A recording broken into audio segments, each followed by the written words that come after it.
Welcome everyone to Memorial Stadium, Clemson University, where the Tigers have won 31 consecutive games here at home. This place is a bastion, a fortress of success. But right now, Dabo Swinney's Tigers on a little bit of a downward projection for the first time since 2010. Meanwhile, Florida State making a mercurial, meteoric move upwards in the ACC standings. They, folks, have won 3 consecutive games after stumbling early. This is ESPN College Football, delivered by Papa John's. You're watching the ACC, folks, on ESPN. On the last Saturday of October, a pivotal and critical game for both these schools.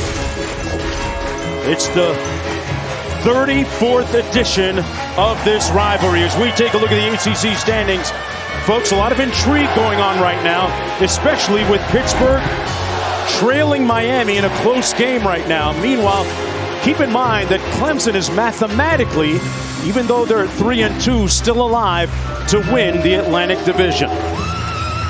Digest all that and come to us. Mark Jones chopping it up with Robert Griffin III. Quint Kessenich down on the field joining us in just a bit. Hey, Clemson coming off a loss last week. DJ Uiagalelei has to get back and get that breakout performance he's been talking about. Exactly. He was benched last week against Pitt, but he came back in, led a touchdown drive, using his legs and his arm, and he needs to do just that today to take some pressure off of this team, especially this coaching staff. DJ, just play the hits, baby, and everyone will be dancing at the end of the night here in Clemson. Meanwhile, for Florida State, quarterback Jordan Travis has been the catalyst that's turned that season around for Mike Norvell's team. They've won 3 straight. Jordan Travis has been electrifying, and he's charged up this Florida State offense alongside Jay Sean Corbin and Trayshawn Ward in that offensive line. They're the top rushing team in the country in the month of October. They're looking to be the hunter, not the prey today. Trying to get their first win against the Tigers for the first time in 6 tries. We're going to take a short break. Yeah, it could be scary on Halloween Eve. Quint's going to be talking about staying on your P's and Q's when we come back.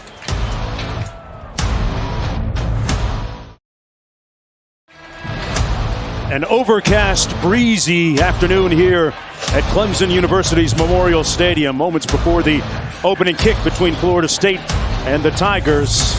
Somebody dressed as Quint Kessenich for Halloween down on the sidelines. Oh, my goodness. Or is that you, Quint? Yeah, I'm no ghoul, I'm no goblin. I tell you, this rivalry is special. Last year's game is notable. November 21st, 2020, the game was scheduled to be played in Tallahassee.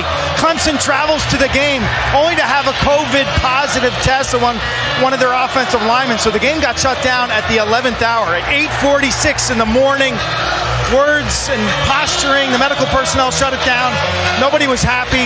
That has added fuel to this rivalry that dates back to the early 90s. ACC Atlantic Division rivals. Seminoles dominated in the 90s. Clemson, Mark, has won 5 straight in this series. Seminoles Q looking for a little bounce back at just the right time here. Florida State won the toss, deferring to the second half. Clemson will receive. Will Shipley standing at his own goal line, ready for this kick. And he'll watch it dribble just out of bounds at about the 1-yard line. It'll be 1st and 10 for Clemson as we take a look at Robert's keys to the game. Robert? Yes, both of these teams have to stop the quarterback run. Syracuse and North Carolina ran for 100 yards against FSU, and Clemson has to bottle up Jordan Travis if they want a chance to win today. 2 chains, right? We talk about these defenses need to make these run-based offenses play behind the chains today, because that's not what they're built to do. And then we got DJ Cinco on the turntables. DJ has to play free today. Stop trying to be perfect and pick the perfect song. Just have fun, man. Let the game come to you, and you give your team a chance to win. Uiagalelei is the surname, but he goes by Big Cinco. See how big he comes up this afternoon. 1st and 10 from the 35 after the penalty. Shipley rocked back at the 30-yard line immediately by Amari Gaynor. That's going to be a loss of about 4 or 5 on the play. A good initial play for that Seminole defense that's become a lot more stout. Dabo Swinney in his 13th season as head coach here at Clemson, former assistant coach here, trying to get this team back on the right track. They're going to run it. Shipley again between the tackles. Got a couple of yards to get it back. It'll be still 3rd and long. Gainer with his 2nd consecutive stop. Mike Norvell's squad never panicked when they started 0-4. They're now 3-4. And Coach Norvell continuing to invest in the culture that he's building and beginning to get some of those dividends now. His quarterback has been a big help. 3rd and long for the Tigers. They set up a screen to Shipley, got some room. Shipley made a nice move, but brought down in the open field. A nice tackle by Akeem Dent. It'll be 4th and about 3. Improved secondary play has been key for Seminoles, too. Yes, it has. And I like the play call here with the screen, but if you're Will Shipley, you're one-on-one with a man in the open field. You have to make him miss.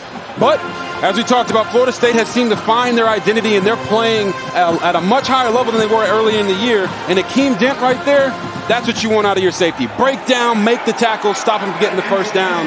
Now your offense, who's been electrifying lately, can get the ball back and go to work. Man, that was textbook tackling. Ward will watch it bounce in front of him at the 22. It takes an auspicious bounce inside the 10 for the Tigers. And 92 yards away is quarterback Jordan Travis after that 49-yard punt. This guy, folks, has been on fire. The turning point was the second half of that loss against Louisville, where the offense started to play better. And then the tipping point really was when he made 2 great plays, 2 great runs during the dying moments of their home game that resulted in a win. Set up a game-winning field goal against Syracuse.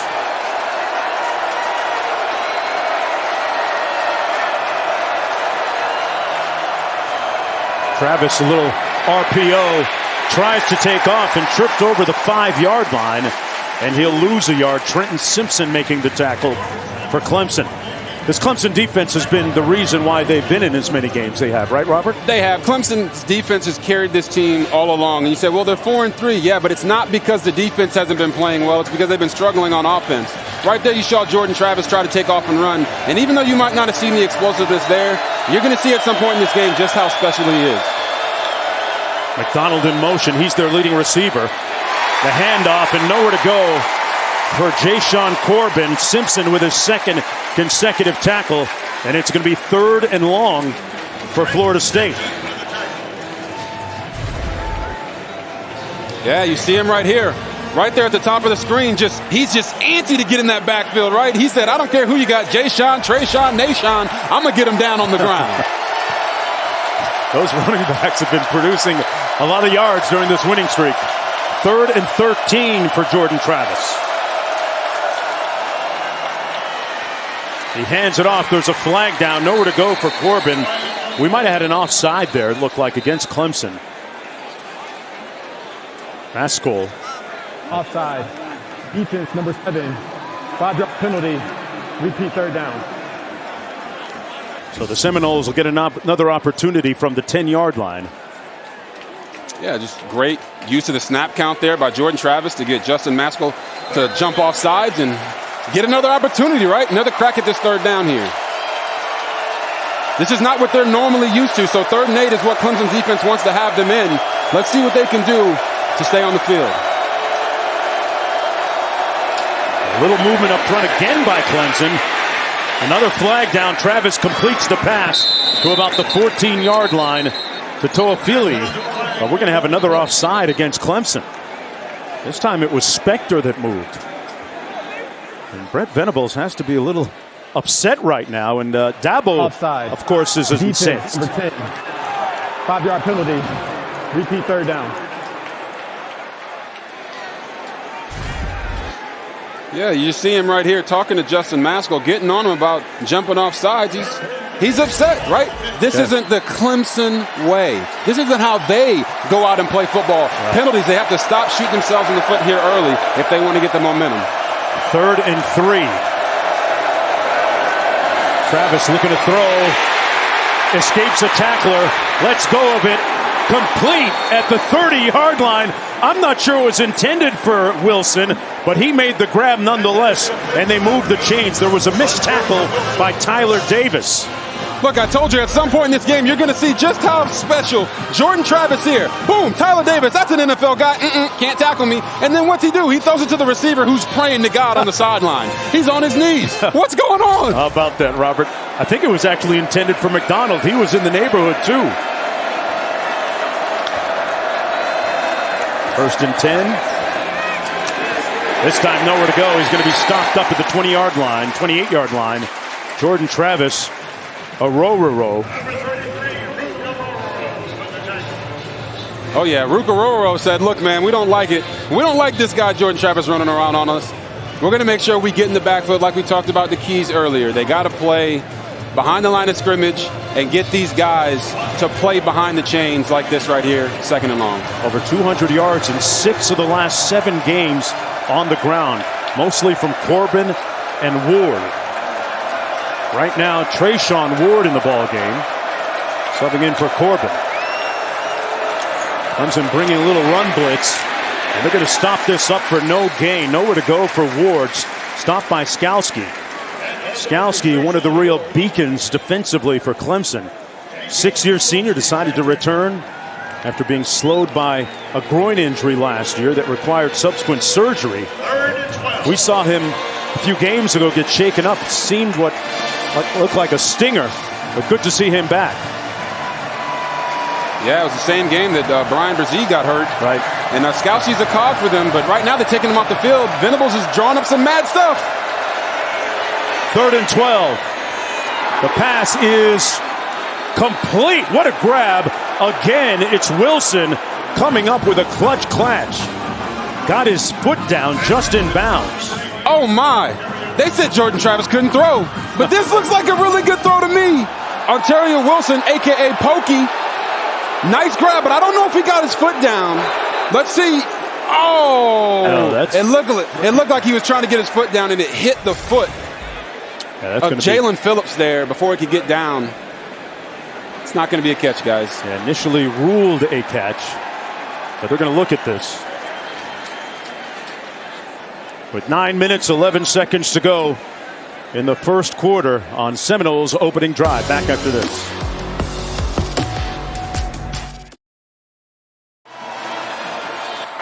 After further review, the receiver did not complete the process of the catch inbound. The pass was incomplete. It's 4th down. Here's what it looked like. Ontario Wilson's catch incomplete. Robert didn't get that foot down. Yeah, that sleeve, the sleeve on it, he was trying to get that foot down, but it hit the foot of Jalen Phillips as he was trying to come down. So, maybe if one of those butt cheeks had fallen in bounds, it would have been a catch, but he didn't. So they're punting the ball away to Clemson. Mastromano, former Aussie Rules player, airmails it. Fair catch called by Brown, and his 1st and 10 from there. Well, it's Statement Saturday, and our Saturday night matchup presented by Capital One, another Big Ten battle. Number 20 Penn State travels to Columbus to take on number 5 the Buckeyes at the Shoe. 7:30 Eastern, 4:30 Pacific on ABC and the ESPN app. One app, one tap. Big Cinco back in for his 2nd series at quarterback. Robert, you talked about him having to play free today. What does that look like on the field? Yeah, we'll get back to that right after they run this play. Here he is. He's going to hand it off. Actually, he keeps it. Didn't give it to Shipley, and Lovett makes the stop. So when you talk about DJ and playing free, he's trying to play too perfectly. It's almost as if there's too many voices in his head, and they've had to clear that up for him to make the game simple for him again. He's got the talent, he's got the arm strength, but they're not executing on game day, and you wonder why, and I think they're just trying to get him in a flow and a rhythm. See if he can have some early success. Fires complete to the sideline, and Ngata makes the catch. Joseph Ngata, the leading receiver yardage-wise on this Tigers squad, adds 14 more to his total, and it's a 1st down. That's the type of play, right? Exactly, and that helps him. Having Joseph Ngata back, who missed last week, is a big thing for this offense, and letting DJ see the ball completed is also big for him. Hands it off to Shipley. Shipley picks up about 2. Brownlee Jr. making the tackle on the play. Will Shipley was injured several weeks ago in a game when we had them against North Carolina State. He was expected to be out as long as 6 weeks, but he came back last week in their loss against Pitt. But Robert, early on, it's just early. He doesn't seem to be as explosive as he was when we saw him. You know, usually when you get hurt in the middle of the year, you're never going to be 100% when you come back during that same season. 2nd and 9. Uyunglele completes it to E.J. Williams. His forward progress is going to be right near that first down marker. Picks up 10. And they move the chains again. And they're going quick. Up at the 47-yard line.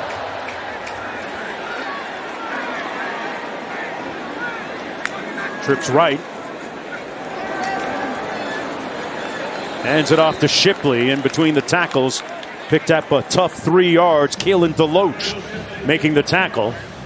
Gains about 2.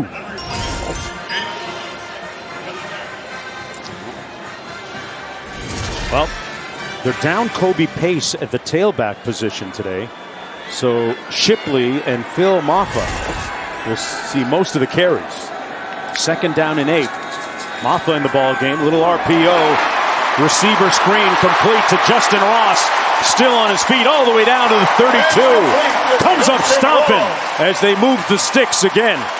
Listen, this entire offense just needs good things to happen for them, right? It's been a struggle all year. So little screen passes, runs by DJ, open routes to the single receiver side to Joseph Ngata. These are all things that are getting guys involved early and often so they feel like they're in a rhythm throughout the game.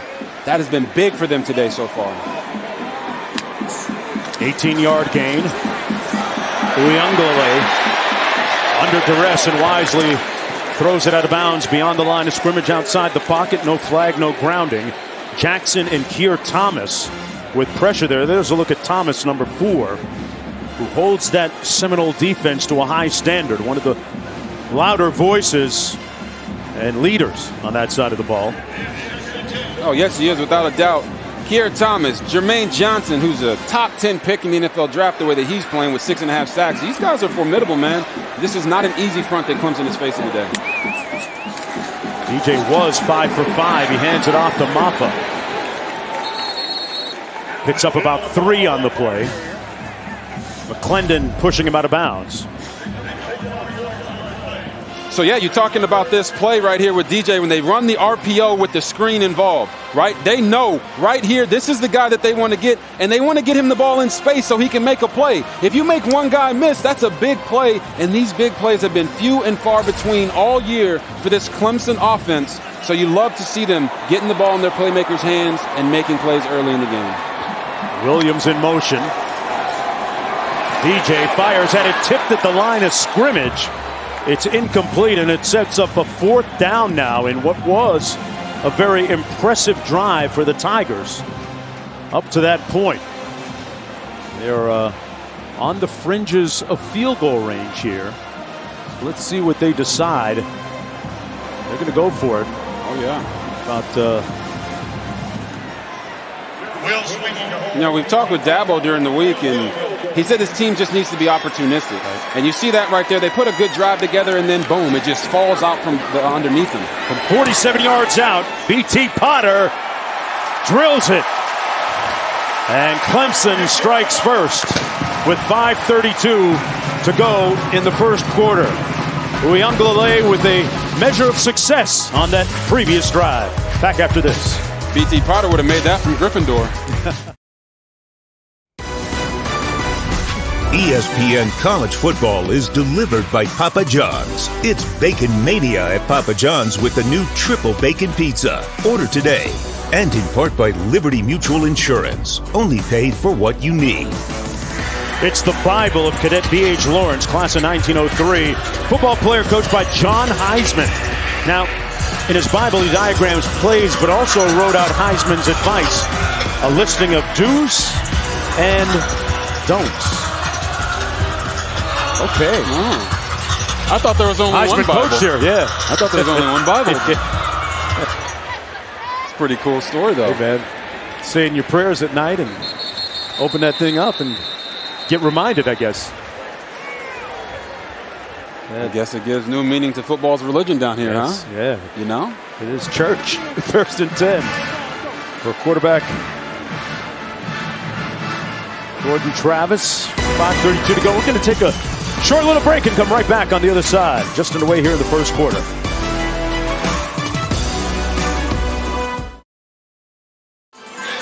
Welcome back, everyone. Let's take a look at this week's college football rankings brought to you by PlayStation. Hey, big news as Michigan State defeats Michigan. Georgia and Florida playing right now. I don't know about you, Robert. I'm a big Bearcat fan. I think Cincinnati is going to be in or deserves to be in that top 4 in the college football playoff. Listen, Cincinnati's been playing well. They're not going to have the resume to justify it, but I do believe they should get in.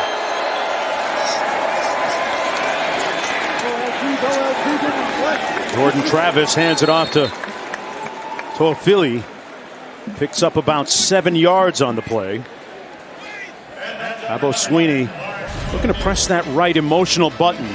Pull that right emotional string with his players.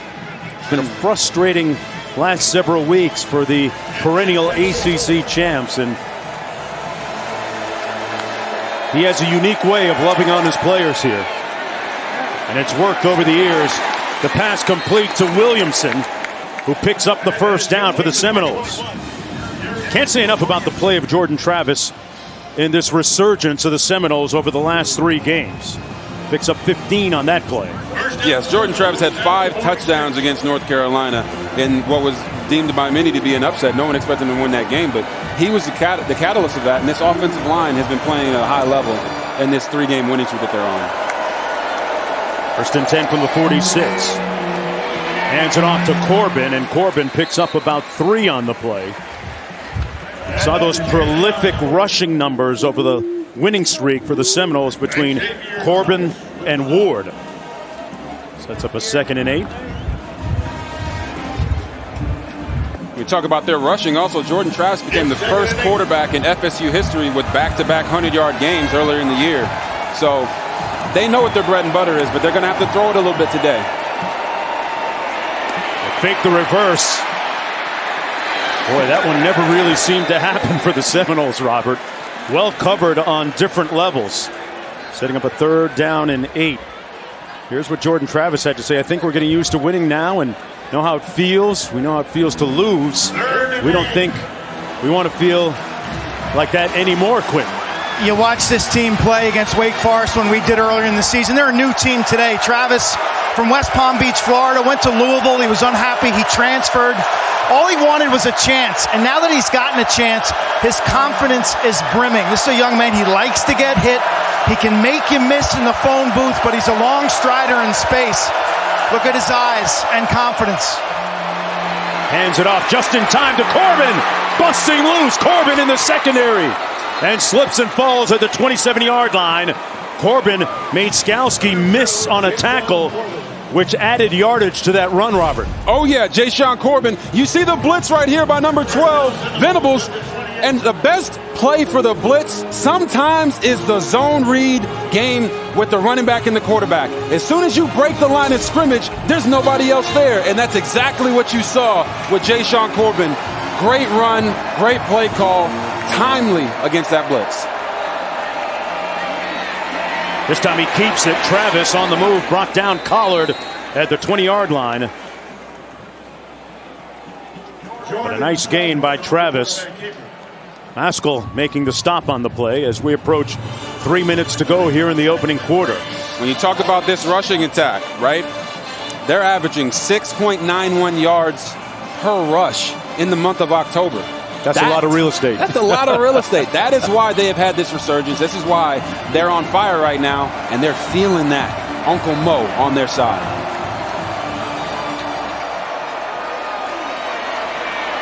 This is going to be Ward inside the 10. Boy, that offensive line, Scott, Gibbons, Smith, Love, Taylor, and Washington with good movement up front, Robert.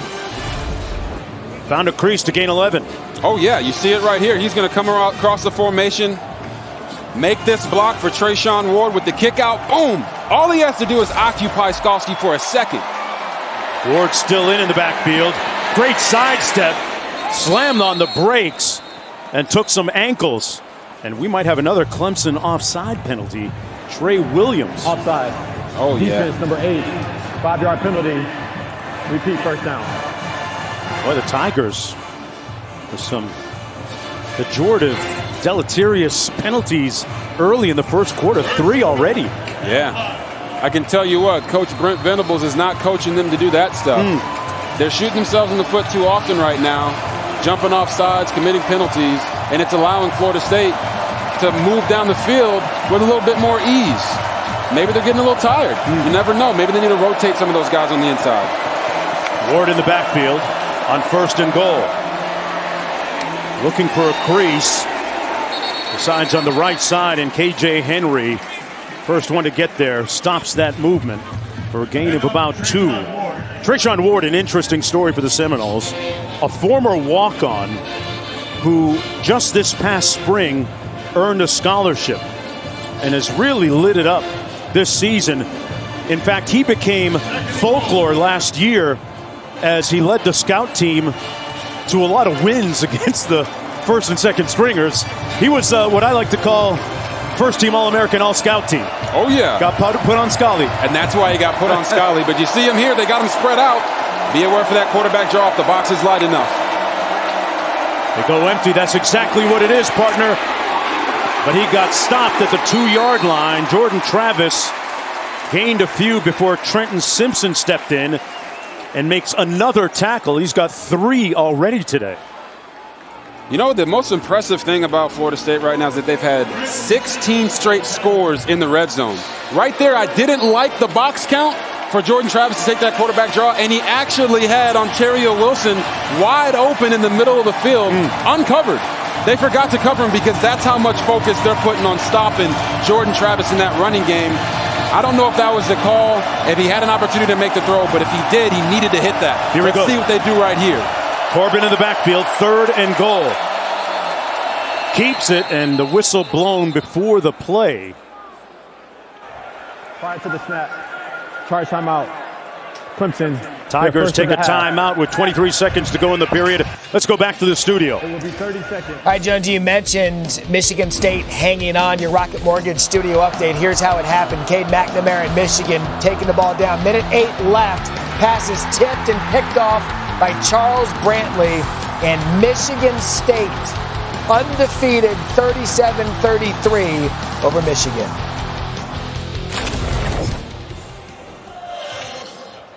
All right, thanks a lot, Matt. 3rd and goal coming up. Let's go back to that previous play. You said he had a man open.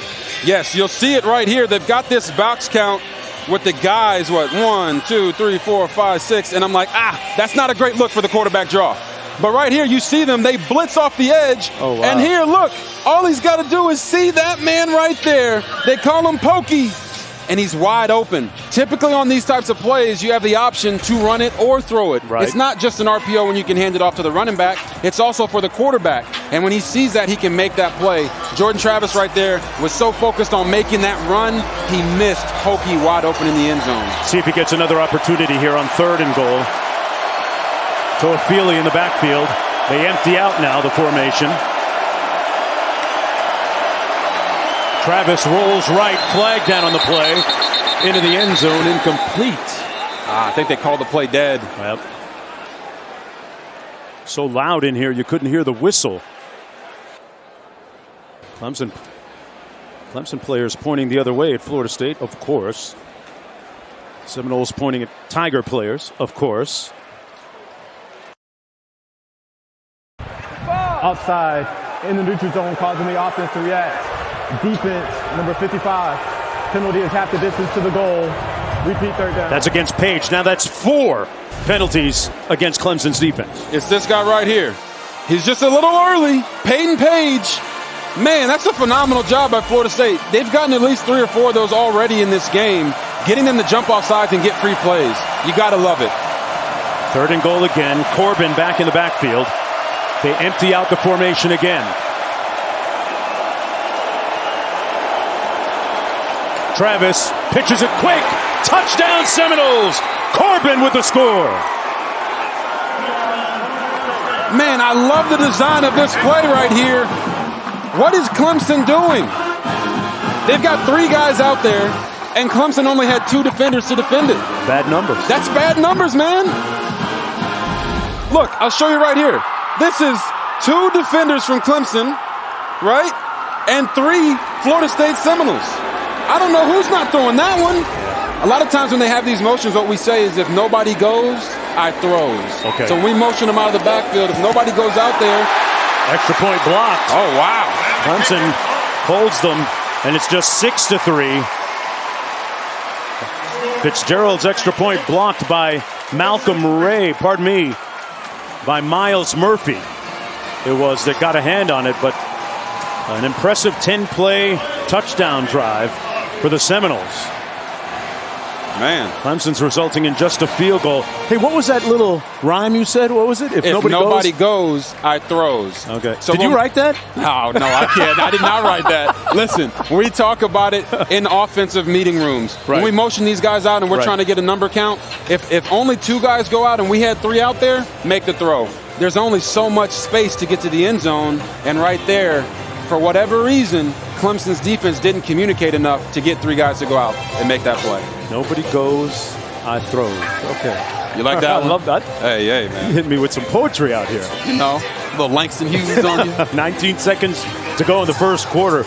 Robert, I don't think that Seminoles could have drawn up a better beginning so far, as they seem to maintain that burgeoning confidence that they come in here with on a 3-game winning streak. Took up a lot of time on that drive.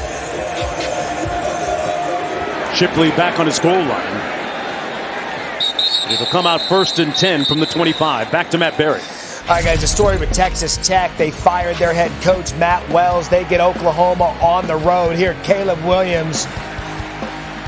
What does this thing, stays up on his feet. Look at this throw. Wide open touchdown to Mario Williams. Oklahoma takes a 7-0 lead. Here comes Texas Tech. Eric Azukama. Look at the grab. We are tied at 7 in Norman.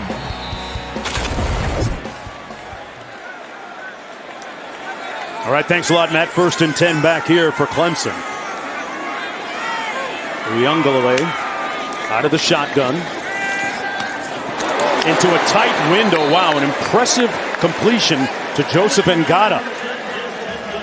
Threw that with confidence, Robert. He did. But have you noticed that everything that Clemson seems to do offensively and has just felt like it's hard, right? You know, in basketball, you want to get the easy layup wide open. You don't want to have to always dribble around and shoot a fadeaway jumper. Quarter. First 15 minutes in the books. The Seminoles with a 6-3 lead. Remember, folks, if nobody goes, he throws. Back with the second quarter after this.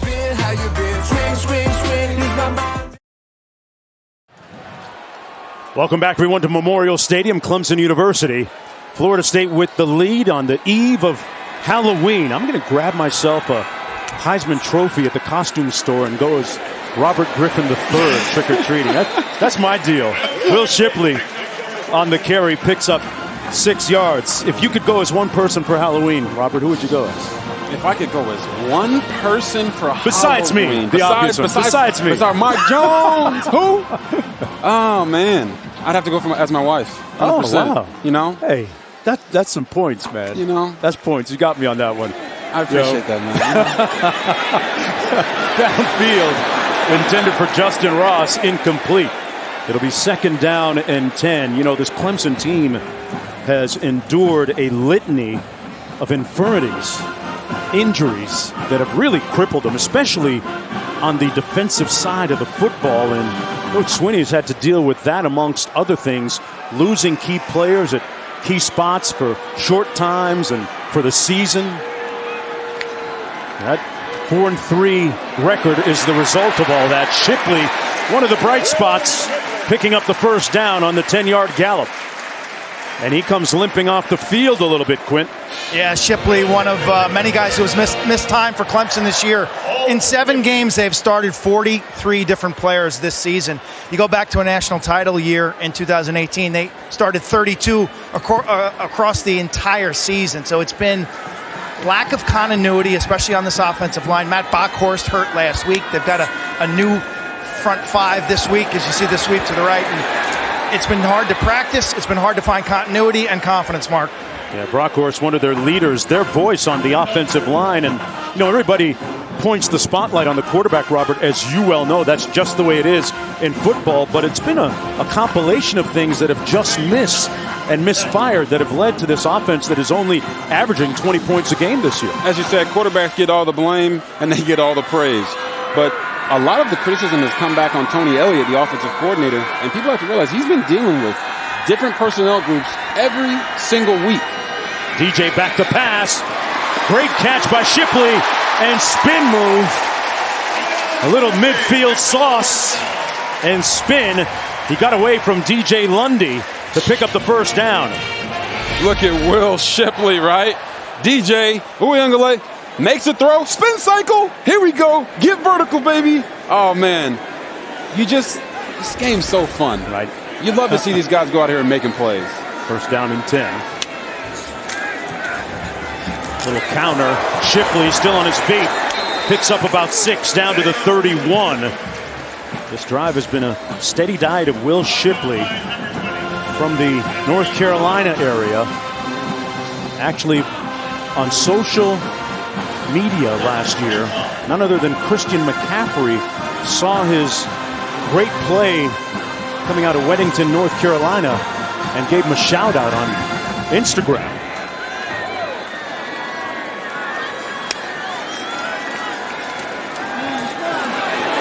Uyunglele throws it out of bounds, dangerously close to the sideline.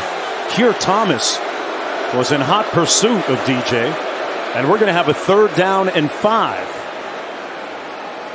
Jamie Robinson there trying to make the interception, ran out of space, and he knocked over one of the photographers on the sideline.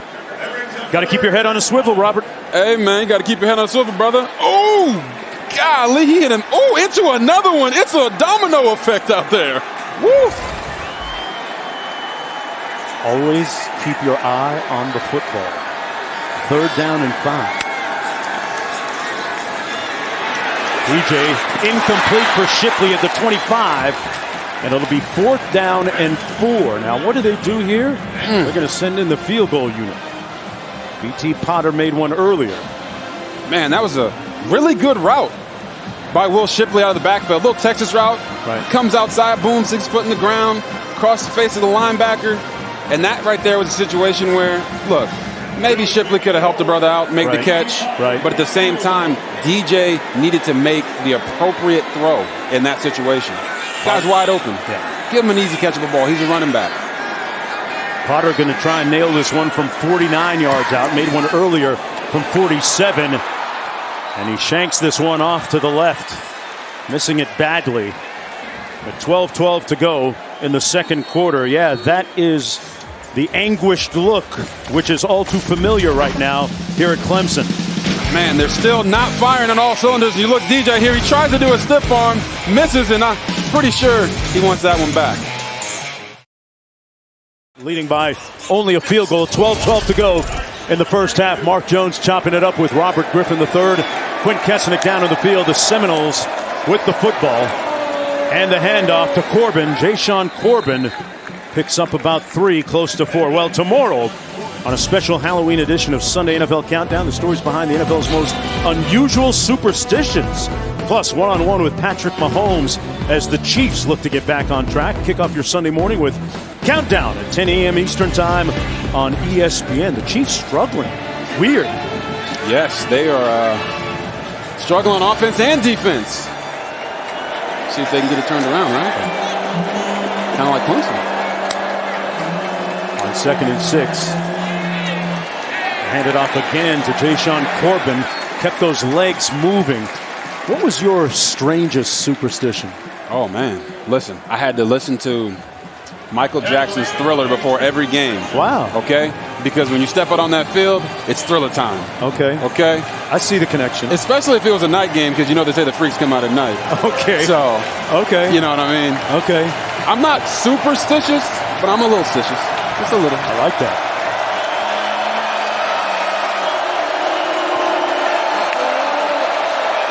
Little blitz coming from the Tigers. They pick it up, but nowhere to go for Wilson. Swarmed. Skalski, one of the guys to get there. Trenton Simpson gave him a little bit of help. They lose a yard on the play. And 4th down coming up. Boy, that Clemson defense shows you why they're number 3 in the country in scoring defense, allowing just 14.6 points per game. They got some guys on that side. They do, and we talked to Brent Venables this week, and he said that they didn't go back and watch last week's mistakes and corrections. They watched the entire year's 3rd and 4th down package to make sure that they could be more efficient at getting off the field on 3rd downs to give their offense more opportunities. That's Romano with the punt down to 22. Fair catch as we go back to the studio. All right, thank you, Robert. Checking in, Jarrett Dagey, Bryce Ford, Wheaton. Watch the grab. Keeps the feet in bounds. Iowa State up 31-24 in the 3rd quarter.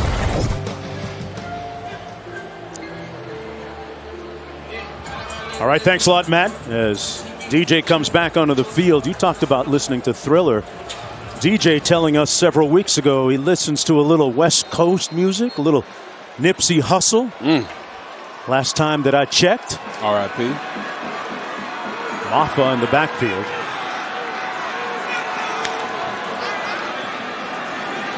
Maffa broke through the first wave and on his way across midfield, still on his feet. Finally brought down inside the 15. Sage Ennis with a nice block to help spring him loose on the first explosive play of the game for the Tigers, 63 yards. Oh my, Phil Maffa coming across the formation, running through arm tackles. That's a bad Maffa. Oh my Lord, look at him go. Oh, shut your mouth. Oh, shut your mouth. Running people over, you gotta love it. 1st and 10. DJ hands it off to Shipley down to the 10-yard line. Got about 4 yards on the play. Phil Maffa, a true freshman from Loganville, Georgia. Busts a 63-yard run and has them in the red zone. He's only getting his opportunity because Kobe Pace is out with COVID, right? They had Len J. Dixon and Michael Dukes going to transfer portal earlier this year, and he's making the most of it. Little RPO, he tosses it to Maffa again. This time brought down for a loss of about 2. As a game manager, what do you make of the way DJ's making his calls and handling them? I feel like Tony Elliott's doing a good job of getting him completions, right? Easy throws. And when they're taking their shots, DJ's not making the big mistake. Okay. And that's why they've been able to move the ball methodically down the field. And he's the center of attention. Let's make no mistake about it. He is the story with NIL, with the expectations coming into the year, replacing Trevor Lawrence, everything. It's about DJ Uiagalelei. And this coaching staff has to get him to play as good as they can for the rest of the year.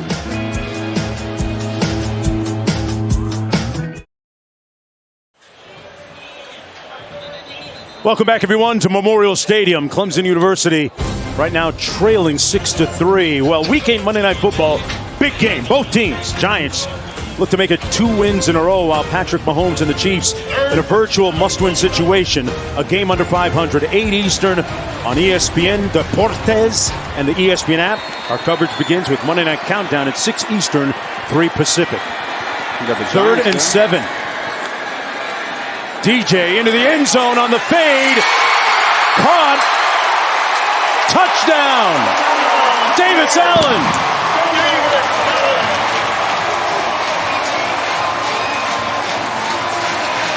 Big time delivery from DJ Uiagalelei.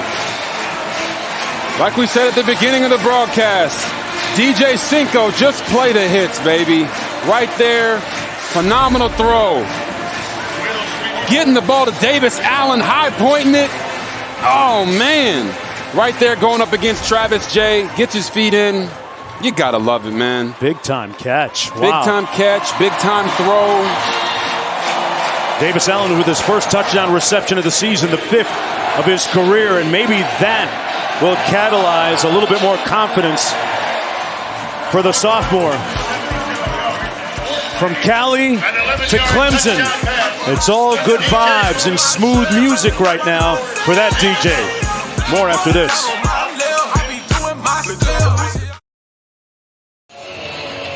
Davis Allen on the left with a spectacular grab a moment ago, capping a 4-play, 77-yard drive set up by Clemson's longest play of the season.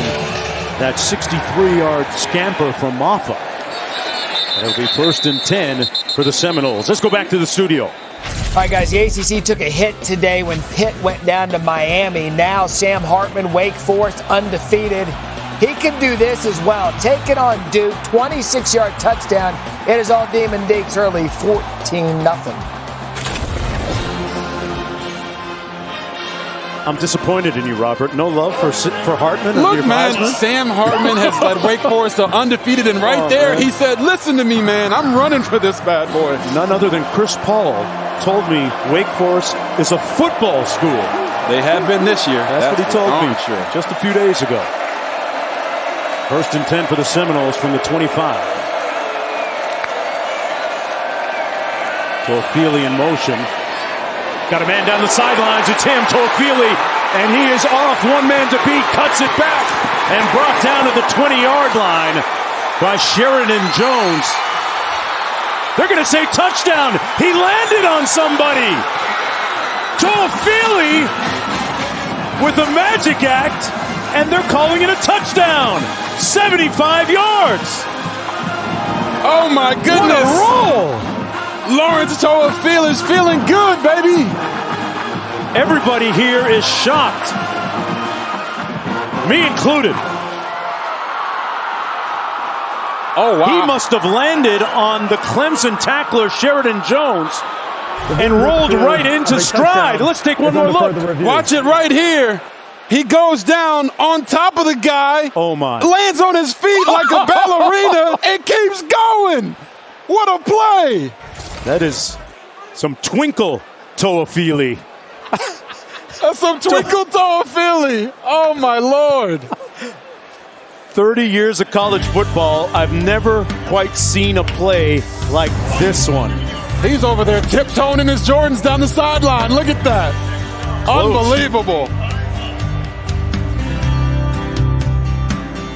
At Spectrum, we believe access for all means opportunity for everyone. That's why we've invested billions of dollars to expand our network, especially in rural parts of the country. Now, U.S. News and World Report has recognized Spectrum as the best internet provider for rural areas. The Spectrum network offers over 99.9% reliability and the fastest download speeds available. And why, based on the latest FCC broadband report, Spectrum Internet delivers more speed more consistently. Spectrum, think forward.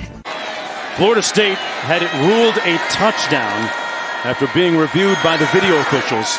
The extra point is good this time, so it's a 3-point lead for the Seminoles. You have to go back to Michael Dyer of Auburn in the 2010 National Championship game to see a play like this where it appears he's down, but he's really not, Robert. No, he is not. Listen, man. Right here, Sheridan Jones tries to get him down, but he falls on top of him, and he just bounces back up. He's doing some balance drills. I don't know what he's doing. Look at the ref. The ref's like, I can't believe this. This man's like, oh, my goodness. Did he stay in bounds? Yep. Right there. He keeps his feet in bounds. Lawrence Toafili's telling Phil Maffa, hey, man, anything you can do, I can do better. That was Florida State's longest pass of the season. And that's just the way things have been going for these two teams recently.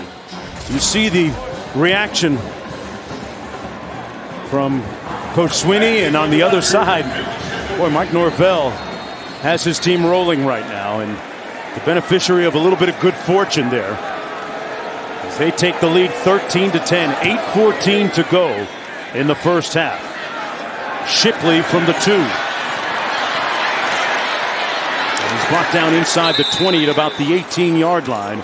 It'll be 1st down and 10 from there. Well, this season, along with their contributions to universities' general scholarship funds, for every field goal and extra point made, Allstate will also be donating to the American Red Cross to help with disaster relief efforts. Thank you, Allstate. So 1st and 10 for DJ Uiagalelei. Man, I still got to go back to that Lawrence Toafili play. Yeah. That was a special play by a special player. Holy cow. Just incredible. Mind blown. Last time we saw DJ completed a pass to Davis Allen for a touchdown. Little receiver screen to Justin Ross. Folks, let me tell you about number 8. When you're looking for inspirational stories, not just on the football field, but beyond. This guy might be the comeback player of the year. He had spinal surgery, 2 of them, after discovering a rare spinal issue a couple of years ago in what he thought was a routine stinger.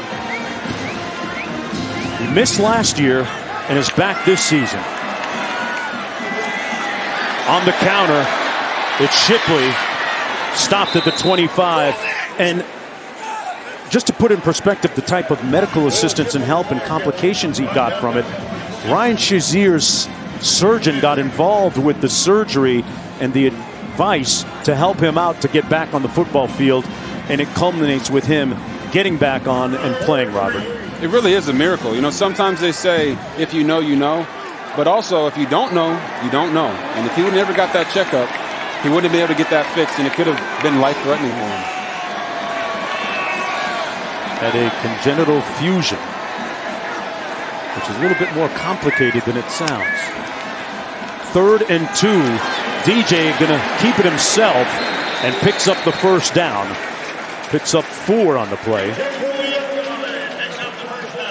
Let's go one more time. One more look at that touchdown. They motioned him out of the backfield. He got open, Robert. Yeah, even before that, they motioned him out from wide. Saw that they had zone coverage. Got him out there by himself. They forgot about him. Thought they tackled him. And what does he do? He just bounces back up. What is this guy, Michael Myers? Is he never going to die? Yeah, the Walendas would have been proud of that tightrope job. Shipley, no tightroping here. Just rolling up his sleeves. Playing a little smash ball. Hakeem Dent finally making the tackle, but he picks up a first down on the 14-yard gain. Approaching 6 minutes to go in the first half. Clemson trying to answer here. Coming in with a record of 4-3 overall. And the Seminoles are going to be offsides here. DJ throws it, and it's going to be caught by Justin Ross. Inside the 40 at the 38. Ross just kept playing. Yeah, it appears they had a free play there. Outside. Defense, number 4. Penalty is declined. It's first down. You see their offensive line. They get Keir Thomas to jump off sides. DJ Uyunglele knows he's got a free play. Gives an opportunity ball to Justin Ross. And I don't know if there's anybody else better to throw to on that one. DJ open over the middle, complete. And another first down for Bringstool.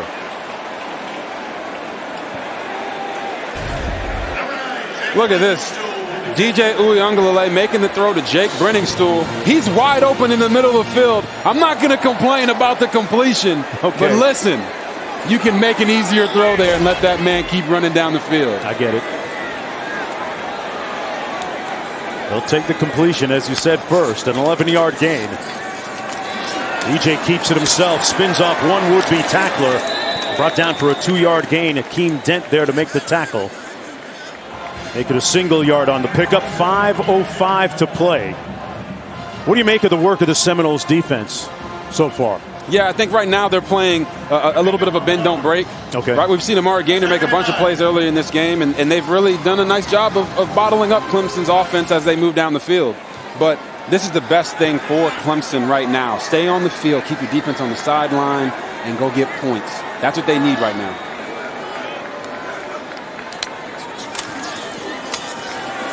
Shipley again, a dash up the middle. Shipley, first and goal, Clemson from the 3. Shipley with a little education and acceleration for the first down. 22 yards in all. Look at him right here. This Clemson offensive line has been under fire all year. He rides the wave, gets vertical, splits 2, and gets him down into the red zone. I like this Shipley kid. Gets another call here. Picks up 2 to about the 2-yard line. Amari Gaynor making the tackle. Had some help from Keir Thomas. Shipley so far this afternoon has run the ball 11 times for a total of 76 yards. Dabo Swinney said he was our best player the first couple of games of this season before he got hurt. And not just the best player, but he said he's also one of their best leaders. Leads by example. You love that from your running backs, especially your young guys like him. Collins in motion. Shipley again. Touchdown, Clemson! And they answered the touchdown by the Seminoles with one of their own. His 6th touchdown of the season.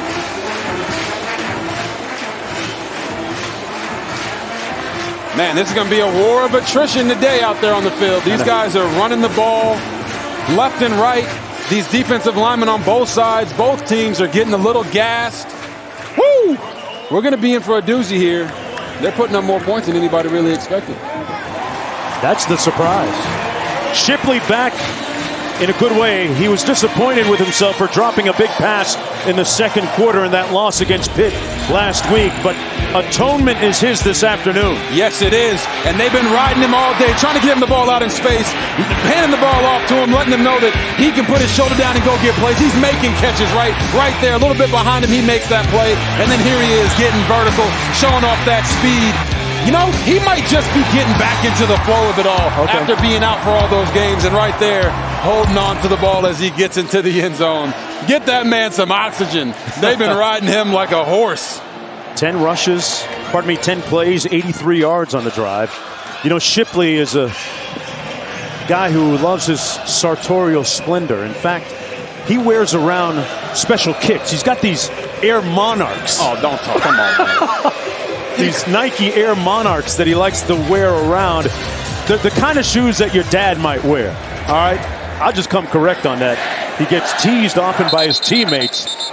But with the kind of production he's having today, Matt Berry, nobody's going to tease him. Back to you in the studio. Now, my guy Joey Galloway likes a good set of kicks, too. Coming up in the Lexus halftime report, Sparty in Michigan. What a classic we had there. Plus, Georgia, Florida, kind of messing around a little bit. Georgia just scored a touchdown. We'll show you highlights. Plus, Caleb Williams just tearing it up in the first half. Sam Hodgson, Joey Galloway, Matt Berry in our shoes that you won't see coming up on the Lexus halftime report.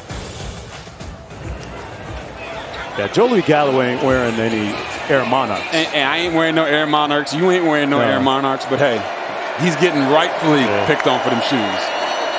Looks like a Louis Vuitton type of guy for me. 3:40 to go, flag down.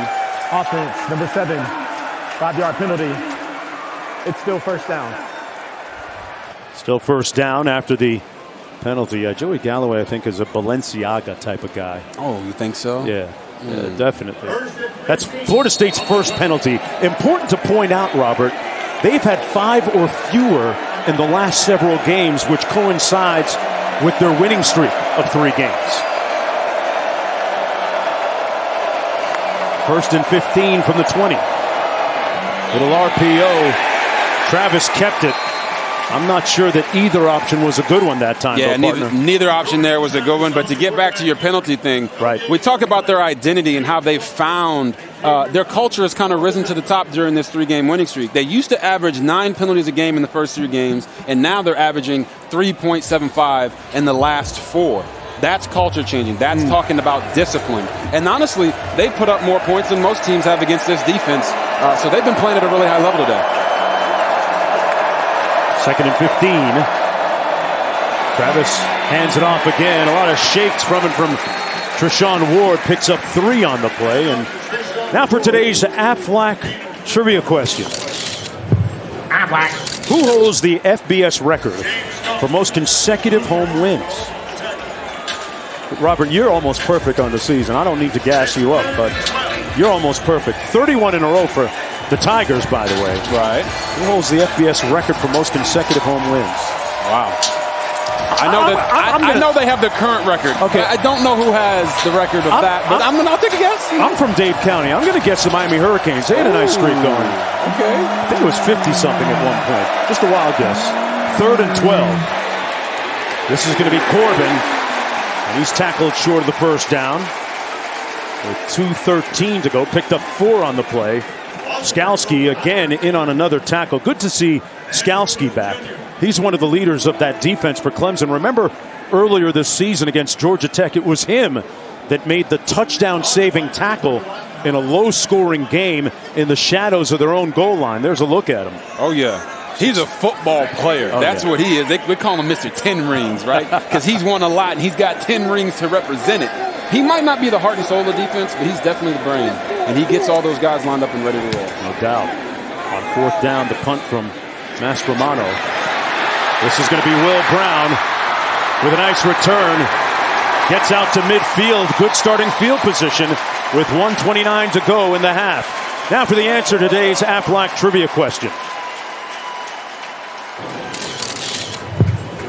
Who holds the FBS record for most consecutive home wins? Robert? I'm going to rock with you. I'm going to say Miami. Why not?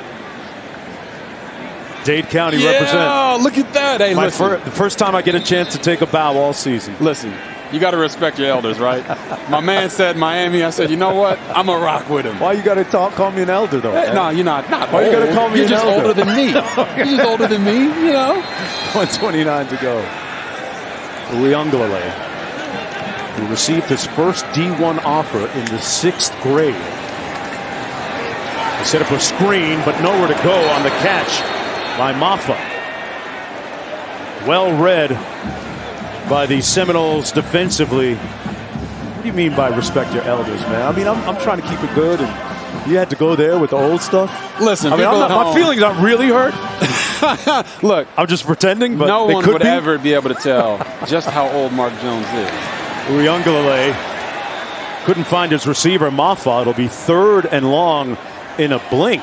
But speaking of age and poise, what do you make of DJ to this point? We're almost the first half in the books. Yeah, he's playing better, right? We talked to the coaches that said we might see a little bit of Tyson Pumachan today, right, and have them mix back and forth. But DJ's playing at a level right now where there's no need to take him out of the game. He's not completely lighting it up, right, but at the same time, he's not making the big mistakes. They're winning this game. He's leading down the field against a hot Florida State team. We had an interesting conversation with Tony Elliott, the offensive coordinator for the Tigers, on the field before the game, and he told us that DJ was beginning to find his leadership voice in terms of communications, in terms of speaking up a little bit more frequently with the guys on the offense to bring it all together. There's a look at Elliott up top. And what's that like, Robert, as a quarterback? You played that position to find that voice. It doesn't come automatically, right? It doesn't come automatically. And for a guy like DJ, who was never that way to begin with, right, when you don't have success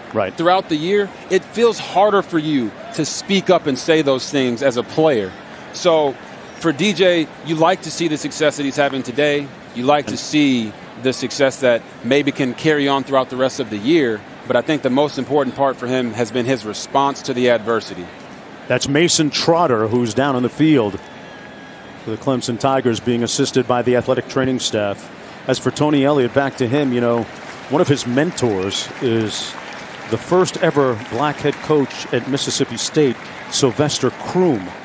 And Elliott has been conversing with him, leaning on him a little bit with sage experience that he has. Sylvester Croom bouncing things off of him, and it's a great relationship that the two of them have. And in a time like this, why not, right? Yeah, Tony Elliott understands that criticism comes with the position that he is in. He's the offensive coordinator. They have had extreme success over the last 10 years, right? And this year, it just hasn't been there. And he understands that. But even then, it's still difficult for coaches and players to handle that criticism. So he leaned on his mentors, and he understands that grace always gets you farther, right? So he has been graceful. He was very professional this week and open with us about the things that were going on and how they plan to fix those things moving forward. But listen, have they earned the right to have the trust of the Clemson faithful and the fans around the country? They probably have. But in this business, it's a recency business, and he understands where the criticism is coming from.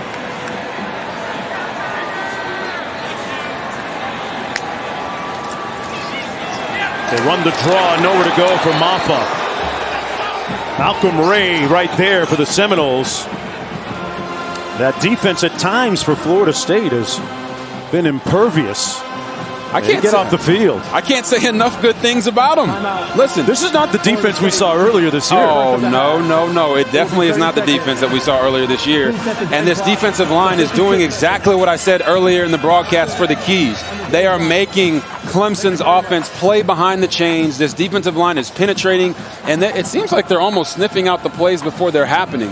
You love to see that. If you're a Florida State fan, this defense is playing at a high level. Yes, you might be down right now 17-13, but they're keeping you in this game, and your offense has to respond when they get the ball back with 56 seconds left in the half. Defensive coordinator Adam Fuller, the Boston native, his defense playing great right now. Despite the 4-point deficit, Seminoles will get the football back here from the 8-yard line. That's Trayshawn Ward. 54-yard punt. It's been a long time since the Tigers have tasted defeat here in Death Valley. You'd have to go all the way back to November 12th, 2016 against the Panthers, who ironically handed them an L last week in Pittsburgh. James Conner's 20-yard touchdown run, one of the highlights for Pitt on that night, in a high-scoring 43-42 win for Pittsburgh. Right now, the Seminoles with the football from their own 18-yard line. What a great crowd on hand here at Memorial Stadium. First down and 10. Boy, a little movement on that defensive line again, and Travis going to be brought down. No flag this time. Remember, the Tigers have jumped off sides 4 times already in the first half. They have, but right there they did a really nice job of a contained rush. There are some games that they ran, but their objective is to keep Jordan Travis in the pocket. Listen, this guy is beyond dynamic. Look, some people are even comparing him a little bit to Lamar Jackson. Now listen to me. There is no other Lamar Jackson. But Jordan Travis has been making those types of plays during this 3-game winning streak for Florida State. So I think that was a really smart job by Brent Venables of doing a contained rush to make sure he's bottled up. And to the 2 big runs he had against Syracuse as part of the 2-minute drill, which set up the winning field goal. First 2 quarters in the books. The Tigers with a 17-13 lead. Coach Norvell trying to keep his team's 3-game win streak alive. 30 minutes to play. But right now, let's go back to the studio. This is ESPN College Football, delivered by Papa John's. Folks, you're watching the ACC on ESPN on an overcast last Saturday of October here at Memorial Stadium. 17-13 at the half as the Seminoles try to make it 4 wins in a row on the season and snap their 5-game losing streak against Clemson. Let's take a look at our first half stats brought to you by PlayStation. And when you look at the numbers that really jump off the screen, Florida State with its longest pass play of the season, and that Mafah run was Clemson's longest play of the season. That speaks volumes about where their offense is, but there are signs of them making breakthroughs this afternoon. The Seminoles will receive the kick to start the 3rd quarter, and they'll go 1st and 10 from their own 25-yard line. Well, you've heard about SportsCenter top 10 plays. Forget it. We got Robert Griffin's top 3 plays. Here we go. We got Phil Mafah. They were trying to hide him. They didn't want to play him this year, but they had some injuries, and he's a bad Mafah. We got a number 2. We got DJ to DA with the back shoulder fade, high pointed. And then number 1, we got Mr. Tiptoe Philly down the sideline, not going down. Florida State with the big-time 75-yard touchdown reception. I'm not sure that we're going to see a more unique touchdown all season than that one. From the 25, 1st and 10. Pass complete. Jordan Travis finds his receiver. That's Malik McClain with the grab. Robert, when you look at one of the storylines coming into this ball game, Florida State hasn't run the ball that well. 17 rushes, 53 yards, but it's worked out so far on the offensive side for them, right? It has, and it's not the amount of yards that they're getting at the beginning of the game. Those 2- and 3-yard runs are going to turn to 10-yard runs and 15-yard runs later in this game as attrition sets in. They've been running the ball really well coming in. That pass incomplete. And also those runs have done an amazing job of opening up their passing game, right? You saw that 75-yard touchdown pass. That's because these guys have 8-9 guys hovering within 10 yards of the box because they know, hey, we got to stomp out the run to win this game. Gotcha. And then, boom, there goes a big play. 2nd down and 10. Seminoles with that Rushing attack led by Corbin and Ward over the last several games. Somewhat muted right now. But as my partner said, maybe not for long. That's Corbin in motion into the backfield where he sets. Takes the handoff, little counter, nothing doing. Blown up on the front line. Cue Clemson's defense doing a nice job up front. Yeah, that was much better. Coach Sweeney told me his biggest concern in the second half was communicating on defense and getting lined up versus the motion. A couple times in this game, Florida State, they've changed formations. Clemson's defense has been late. They haven't gotten the right numbers. They haven't been in the right spot. Those are some simple fixes for Brent Venables and this very good defense. Well, we saw Coach Sweeney on the sideline speaking with some of the perpetrators of those offsides penalties. 4 of them they had in the first half. He's really tuned into this one. Travis back to pass. Nowhere to go. Staying alive and then some. Puts his hat down. Burrowing forward about a yard shy, though, of that first down near midfield. 4th and about 1. Miles Murphy with good pressure for Clemson. Tough to outrun the speed of that defense for long, Robert. Yeah, Jordan Travis is back there playing backyard football. I'm going to go to the right. I'm going to go to the left. And he's just showing you just how athletic he is. It's unfair. He's the fastest guy on the field right now. They're going to go for it. Going for it on 4th down. You got to love this. A defining moment for the Seminoles. They pulled him offside 4 times today. Why not try here? Or maybe they're going to run a play. Travis hands it off, and they're not going to make it. Corbin stopped. Miles Murphy there to make the first hit, and the defense answers the call. Clemson takes over on downs in great starting field position for their first drive of the second half. Trenton Simpson was also in on the play. Yeah, right here you just see Miles Murphy and Trenton Simpson. They set the point of attack. They shed the blocks, and they make the tackle on Jashawn Corbin. And right there, that Florida State fan, he don't like it. He does not like that. I actually love the call by Norvell to go for it on 4th down. Why? Trust your guys. Okay. You're at the middle of the field. Your offense has been playing well. Go for it. Why not? They didn't execute well enough to get the first down. False start. That's the name of the game. Offense number 1. 5-yard penalty. It's still first down. That penalty against Shipley in motion. So they'll move it back 5 yards. It'll be 1st and 15. Man, They've had a collection of those today. Yeah, Clemson's had a lot of premature mutilations today. You know what I mean? It's kind of crazy. From the 46.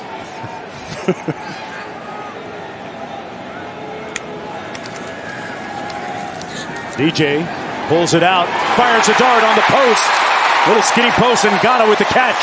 And a first down, Tigers. Uiagalelei slings it for 29. Is it me, or did DJ just throw one on the money in stride to his wide receiver, Joseph Ngata? Right? RPO, get the safety to come down, deliver it, let him run with it. That was nice right there. Davis Allen in motion.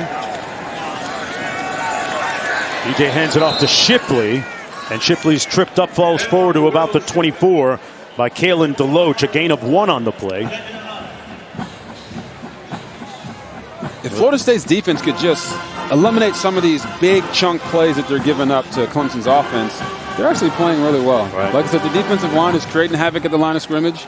They're shutting down a lot of these runs. Just got to put it all together on one drive and give themselves a chance to win today. It's a pretty significant if, though. Shipley motions out of the backfield, makes the catch. Is rocked at about the 20-yard line. Lundy in on the tackle along with Knowles. Need about 4 on the play. 3rd down coming up for the Tigers, who took over right near midfield on downs.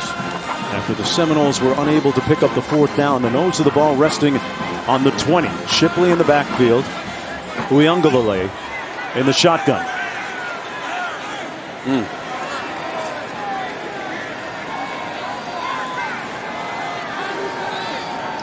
That's Ross at the bottom of the screen. DJ looks his way, up for grabs, incomplete. tried to find Justin Ross, but ran out of real estate in the back of the end zone. Good pressure by Akeem Dent, who was right in his grill. And it's 4th down coming up, and in comes the field goal unit led by B.T. Potter, who's done 1 for 2 today. Made one from 47, missed from 49. This will be from 37 yards out. Potter on the season is 8 for 10, and boy, he's going to miss this one. Pushed it to the right. Wow. In what would seemingly be a pretty routine kick. So the Seminoles will take over 1st and 10. That'll leave you scratching your head a little bit, as he's 1 for 3 on the day. Back with more right after this.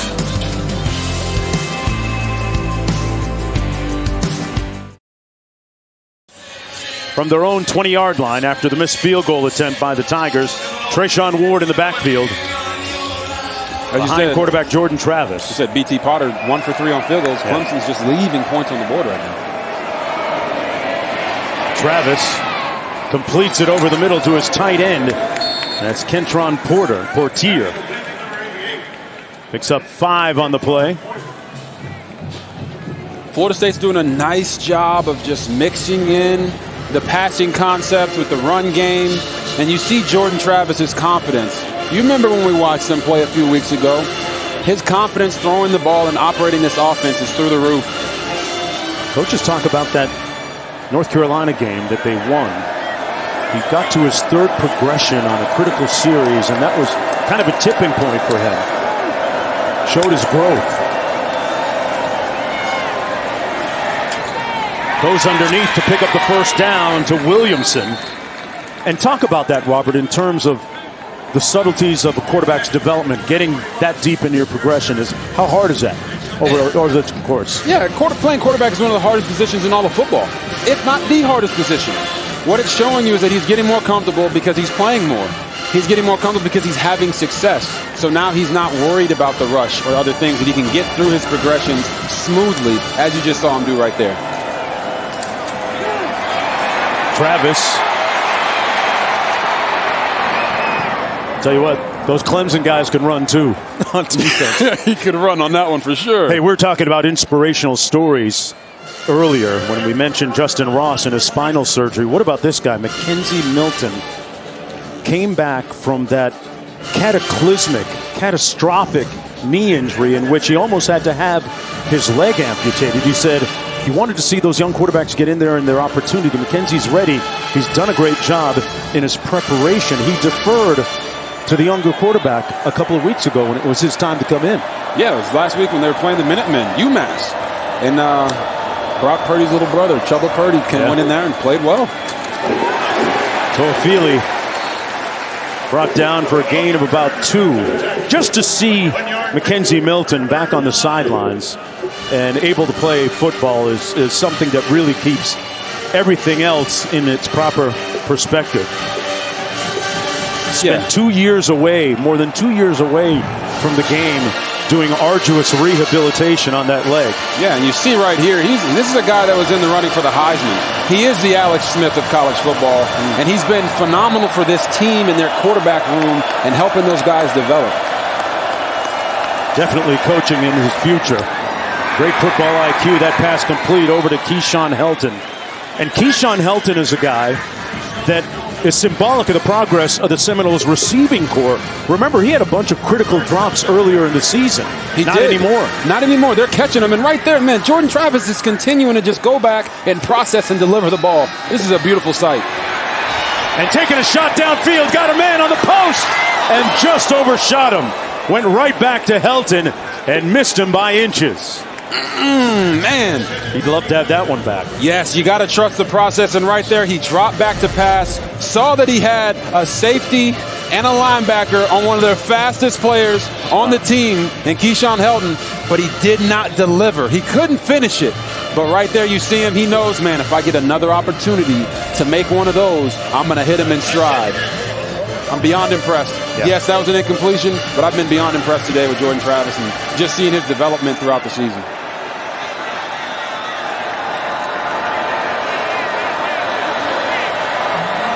2nd and 10. Little RPO. And Travis wisely throws it out of bounds. He tried to throw the ball. Incomplete. Well, tonight over on ACC Network at 7:30 Eastern, they'll cap the day with what should really be a great game. North Carolina State looking to bounce back from last Saturday's loss to Miami when they host dual-threat quarterback Malik Cunningham in Louisville. You don't have ACCN? Go to ACCN.com for instant access. That's ACCN.com. And the Miami Hurricanes escaping with a win against Pittsburgh today in a close game. Listen, Kenny Pickett picked apart this Clemson defense last week, right? Did he ever? For 519 yards today, and they lost. College football for you. Travis brought down on backside pressure, fumbled it, put it on the ground, but it looks like Florida State retrieved it. But a nice hit by Xavier Thomas from behind. He punched it loose. Look at this. Jordan Travis doing what Jordan Travis does, breaks the pocket, but Xavier Thomas with a phenomenal pursuit angle comes from behind and knocks the ball out with the punch. What a peanut punch. Look at him. Peanut punch? Peanut punch, man. Hey, Charles Tillman, listen. Charles Tillman, Coppers Cove, Texas. Stand up, baby. 4th and 12, and in comes Mastromano again. You know I'm writing these down, right? Mastromano with an end-over-end punt. Comes down to the 16-yard line to Will Brown. It'll be 1st and 10 from there. 7 minutes to go after the 39-yard punt. Yes, we're in Clemson, South Carolina on the last Saturday of October. They remember November, though, when it comes to college football. Back after this.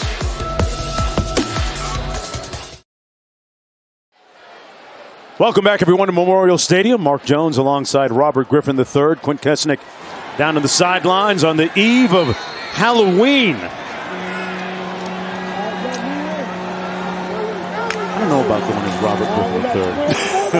You're going to go out. DJ with the pass. Shipley out of the backfield. Incomplete at the 35. Amari Gainer, breaking that up. Sets up a 2nd down and 10. Man, Amari Gainer's been all over the field. Making tackles in the backfield, obviously covering right there, which, you know, they got in a little bit of trouble last week getting their linebackers in coverage, but nice job there, just playing the receiver's hands in his eyes. 2nd and 10. Maffa in the backfield. He takes the handoff. Nowhere to go for him. Meant immediately at the 10-yard line. The Seminoles defense led by Fuller. And it'll be 3rd down and long on the loss of 4. Quayshawn Fuller played that to perfection. Man, set the edge, exploded vertically, got the tackle on Phil Maffa, and we know he's a bad Maffa, right? You know? So, I mean, you just can't speak enough about, I told you this earlier on the previous drive, this Florida State defense is playing well. Yeah, they got 17 points put on them, but they're keeping their team in the game as their offense is still trying to find their way in the second half. This would be a nice stop for the Seminoles defensively if they can get off the field. DJ back to pass, into coverage, and picked off at the 40. They were right there sitting on that, and they come up with the turnover.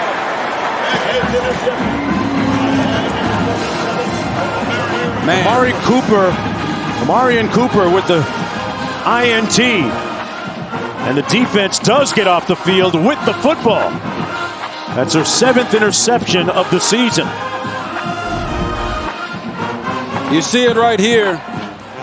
DJ is going to go with the play action pass, and then right here, he's right here, and he's trying to look. He's looking literally where he's trying to throw the ball. The safety goes there, but if you pause the screen here, look at my guy right here, Justin Ross. One-on-one, has the defender beat, and DJ, he throws it into double coverage. Underthrows it and throws it into double coverage. Those are the plays we were talking about he just can't have.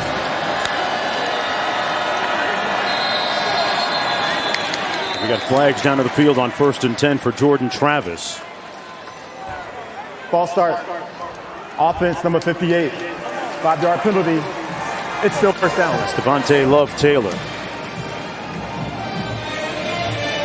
You know, when the coaching staff, especially Kenny Dillingham, the offensive coordinator for Florida State, talks about Jordan Travis, he speaks of him in an effusive praise when he says he can be elite. He can be very special. In the last 3 games, we've seen some of that brilliance. 1st and 15. Hands it off. And Corbin, with nowhere to go, might have picked up 2. Skalski there to make the tackle on the play.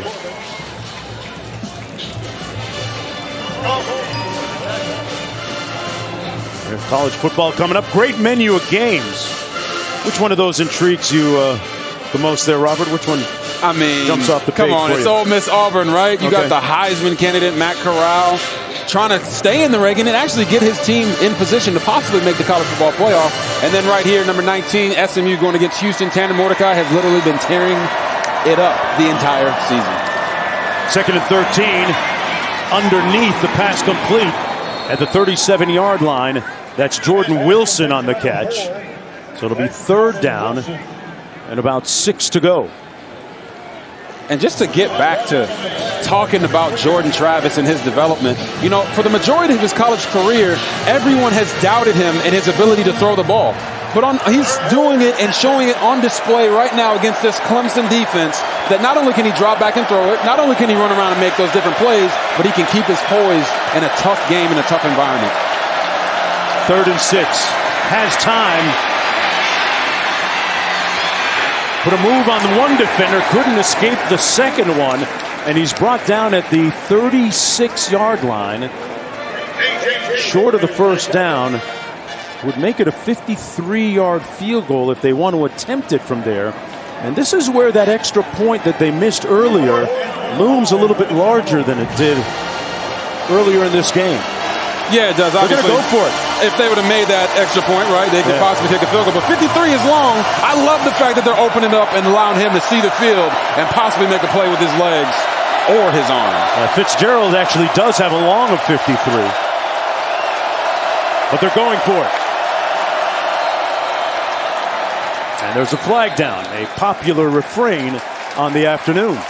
Prior to the snap, false start, offense, number 75. 5-yard penalty. It's still 4th down. That's Dylan Gibbons. And the Seminoles implode. Yeah, now they don't have a choice. Yeah. Right? Moves the ball all the way back to the 42-yard line. And just when they were getting right, quote unquote, when it comes to fixing some of those penalty issues, they hurt themselves with a big one there. Yeah, they do. Now you just got to make sure your punter here, Mastromanno, can possibly pin him inside the 10, inside the 5, right? Another one of those Australian punters in that kicking institute that they have down under. Points the nose of the football down, gets it to go end over end, and this is a fantastically placed punt with precision inside the 5 at about the 3-yard line. Did exactly what was asked of him. 38 yards in all. 1st and 10 coming back the other way when we return to Memorial Stadium.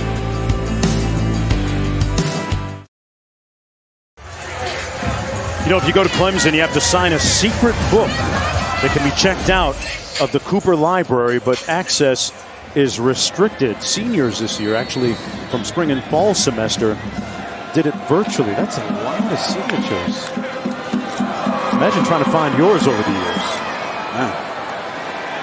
Maffa on the run. I was going to say, they look like they were doing a lot more than signing. Goodness gracious. Dates, that. Look at that. I don't even know if that's a book. Is that a manuscript? Looks like it. The Magna Carta. 7-yard gain on the play. 2nd down and a long 4, they're calling it. See how DJ responds after throwing that interception on the last series. Maffa over the left side, picks up the 1st down. With some determined running. Picks up 6 and moves the chains. Well, Taco Bell welcomes you to the Live Más student section of the year. contest. Use hashtag student section sauce to get the committee's attention and go to ESPN.com/Taco Bell. See how your school can compete. DJ back to pass. There's a flag down. DJ down at the 14. Keir Thomas there to make the tackle on the play.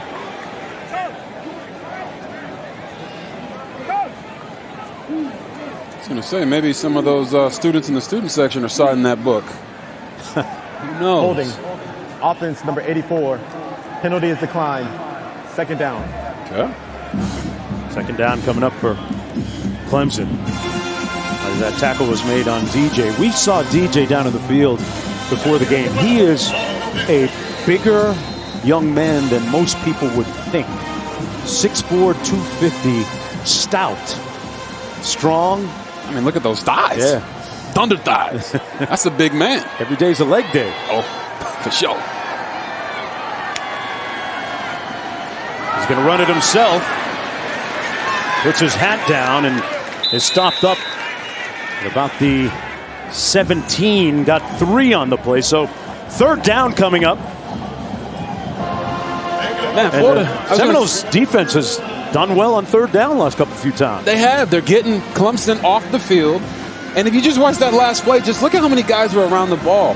This Florida State defense is playing with extreme effort and tenacity, and they seem like they're having fun out there, right? Yep. This defense is flying around on the ball, and it's making everything DJ is trying to do difficult. 3rd and 9.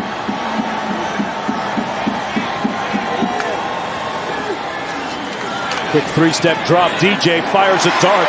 Complete to who else? Mr. Dependable, Justin Ross. Count on him to move the chains. First down on the 12-yard pickup. And they're going a little bit faster here up at the line of scrimmage from the 30-yard line. And that completion was exactly what the doctor ordered. When you come back from an interception on the previous drive, a turnover, getting first downs, making throws, paramount for your offense to get back in sync. Under a minute to go in the third. Nowhere to go for Maffa. Deloach making the tackle. You know, Brent Venables, the defensive coordinator, was out in California recruiting a linebacker at DJ's school, John Bosco, a popular football school, when someone gave him a call and said, hey, you need to check out the quarterback there. He did, and the rest is history. DJ was actually sold initially on Alabama, but decided to take his last few visits to Clemson and Georgia and ultimately signed with the Tigers. They set up the screen into the boundary. And good balance by Davis Allen. Brought down by Dent with 13 seconds to go. And he had a whole lunge right there after that hit, didn't he? Well-designed play. Picked up 6. And that's going to be the final play of the third quarter. Clemson trying to make it 32 consecutive wins here in Death Valley.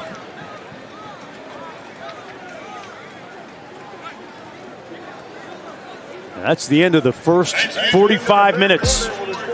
The Seminoles trying to look for their 4th straight win. Can they snap their 5-game losing streak to Clemson? They'll need some more miraculous plays like that. Fourth quarter coming up on the other side of this.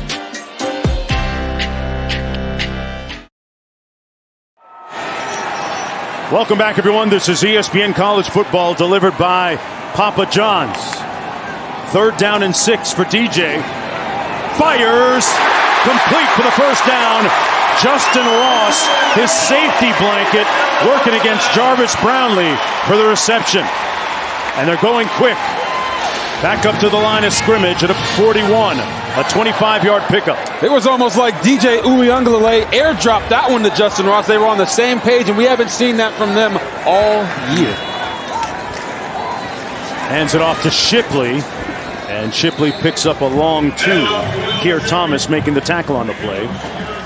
2nd down and about 8. I like the way that Will Shipley has run the football today and caught the football. Obviously not at 100% after just recently coming back from an injury. But 14 rushes for 81 yards and a touchdown today for the true freshman out of Weddington, North Carolina, a suburb of Charlotte. 5-star tailback. He tried to set up the screen. It's caught by Williams, but he's brought down. Ball loose. They're fighting for it. It came out before he hit the ground. And the Seminoles have it. Gaynor comes out of the pack of humanity with the football. Mama, there goes that man. How about it? Amari Gaynor, we talked about it. He's been all over the field, making plays, tackles in the backfield, coverage. And what does he do now? Comes up with a big fumble recovery for his Florida State Seminoles. Of a fumble recovered by the defense is under further review. And it's ripped out by Jamie Robinson. You know, we talked with Tony Elliott this week, and he said that Jamie Robinson is one of the guys that does not get talked about enough. He's been playing at a very high level, and right there, he makes the play to put them back in the game.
Better about it now, aren't they? Only cost him a few seconds as he deflated Mike Norvell on the sidelines. It's a big opportunity there for Florida State, and they fumbled it away right back to Clemson. Uyunglele hands it off to Shipley between the tackles. A nice burst up the middle down to the 37-yard line. Jamie Robinson, who caused the previous turnover, making the tackle. Yeah, you see it here. Trayshawn Ward just going to the ground, and just his wrist. Wrist hits the ground, causes a fumble. Man. Can the wrist cause a fumble? Yes, it can. Yes, right? it can. The wrist can cause a fumble. Ground can't, but the wrist can. 9-yard gain. 2nd and 1.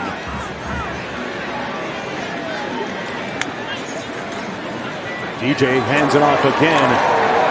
Boy, Shipley gets downhill real quickly, doesn't he? Hard running.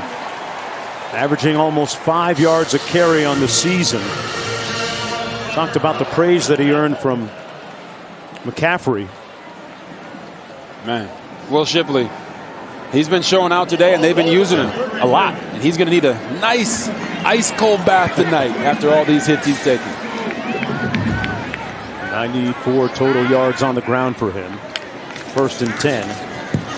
Williams in motion. They hand it off again. This time, DJ Lundy, the other DJ on the other side of the football, making a nice play for that Seminoles defense. DJ Lundy on the 1s and 2s. Man. Just underway here in the 4th and final quarter. Does it feel like Clemson's offense is getting just a little conservative? Maybe they're content and run the clock out. No.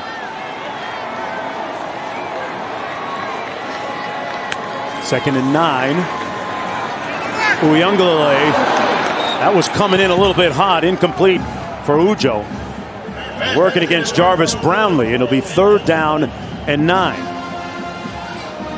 Didn't look like Joe didn't get his head turned around in time. Yeah, I was going to say, it looked like Joe was hitting himself in the helmet because he knew he should have made that catch. 3rd and 9. Yeah, Big right. down. That's it. It's 3rd and 9. If you don't get this 1st down, do you entertain going for it on 4th? From the 32, DJ got one-on-one coverage, incomplete, and a flag thrown at the 7. Multiple. Jerry and Jones, the best cover corner for the Seminoles, working against Bo Collins.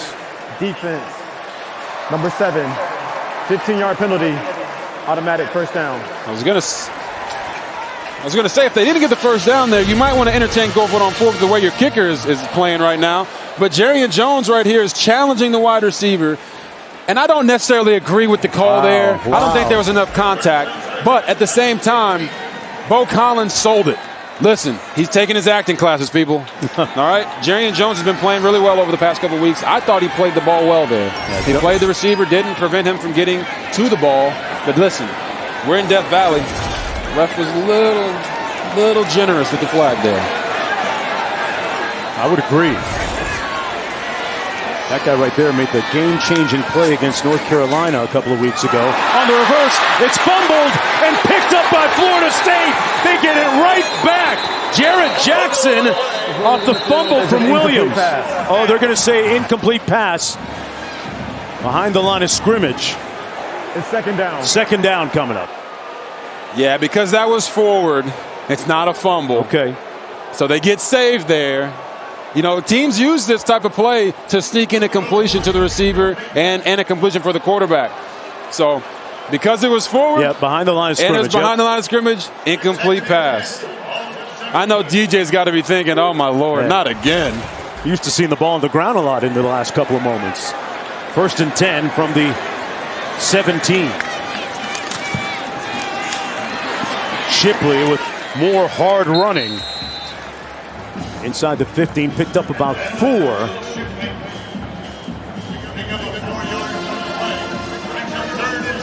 I want to mention again that offensive line of the Tigers decimated by injury. They lost Matt Brockhorst a little bit earlier this year. Actually, it was last week. Season-ending knee injury. So 3rd and 6 coming up. What do you like here, Robert, if you're Clemson? Yeah, I like that. I wish they would go emptier. It looks like they're not going to. But I'm either trying to run the quarterback or target Justin Ross in the passing game. DJ rolls out. Nowhere to throw it. And he throws it away wisely. Deep into the tunnel. It would look like Shipley was one of the intended receivers. So the Seminoles defense puts it on the place kicker, who hasn't responded today, frankly, for Coach Swinney. V.T. Potter, just 1 of 3. He's made one from 47, but misfired from 49 and 37. This one will come from 30.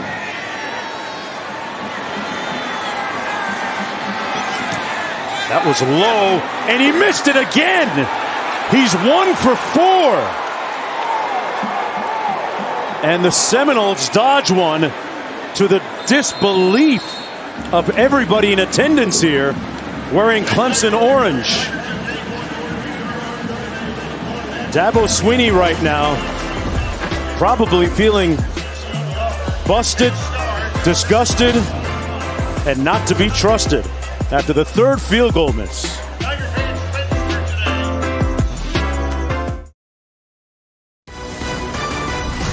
ESPN College Football is delivered by Papa John's. It's Bacon Mania at Papa John's with the new Triple Bacon Pizza. Order today. And in part by Duluth Trading Company. Clothing and gear designed and tested to do. You'd have to go back to 2010. Michael Dyer of Auburn with a play similar to that one you saw on your screen a moment ago. Right there, appeared to be down in the national title game. And he went on to run in for a touchdown. Travis fires complete out to the 44-yard line to Jordan Wilson. And a nice first down and execution on the 24-yard gain. Just another special play right there by Jordan. Travis throwing it to Jordan Wilson. He's getting hit in the process, rolling to his right. Makes a beautiful throw. It's going to take more of those type of plays for Florida State to come back and win this game. They go empty, 5 wide receivers. Travis with the pump fake. And Clemson didn't go for the pump fake, as Travis picks up 2 yards. Xavier Thomas forcing him out of bounds. 2nd down and 8 coming up. You know, Jordan Travis has thrown the ball to 8 different receivers today, and none of them have more than 2 receptions. But it just shows you how he's processing right now, going through the offense. Spreading this team out, this defense out, and giving him avenues to run in is really important and really good. With 10 minutes left in the fourth, you're going to have to ask your special players to make big-time plays in a big-time game. They're going to run it this time. This is Toafili, and he picks up 2, so it'll be 3rd down coming up. And it's interesting, when speaking with Mike Norvell, he said, this game is going to be about which team will get up the most after being hit. An endurance contest, essentially. Yeah, it's an endurance contest, and these teams do have beef. They don't like each other. This is a grudge match. It's a rivalry. It's 3rd and 5 right now. Who's going to step up and make that play for Florida State to stay on the field? Empty formation again. Travis, incomplete. Behind his intended receiver, Helton. And Clemson's defense will get off the field on 4th down coming up here. Threw it a little bit behind him. He knew who he wanted to throw it to. Keyshawn Helton was open. Ran a nice little concept there to get him open there on the curl.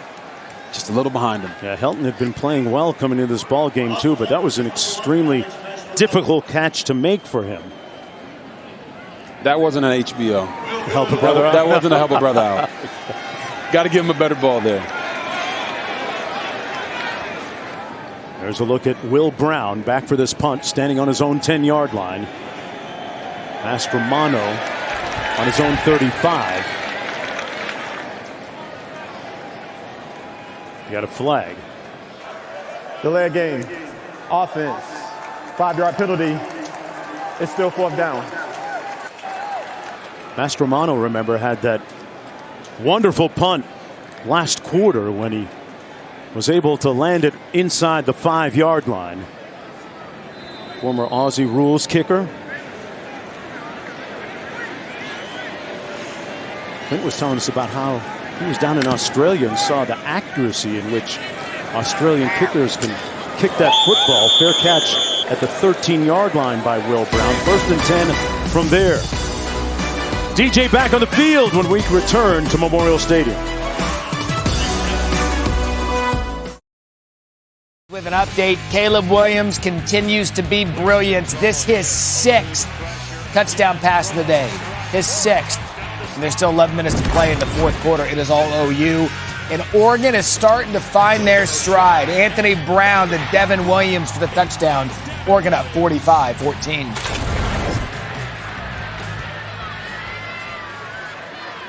First down and 10 for the Tigers here. DJ gets it out quickly, complete to his wide receiver, Bo Collins, the true freshman from Los Angeles, California. Collins, a former high school teammate with DJ from the West Side. Yeah, they were teammates for 2 years together out there. Under 9 minutes to go here in the football game.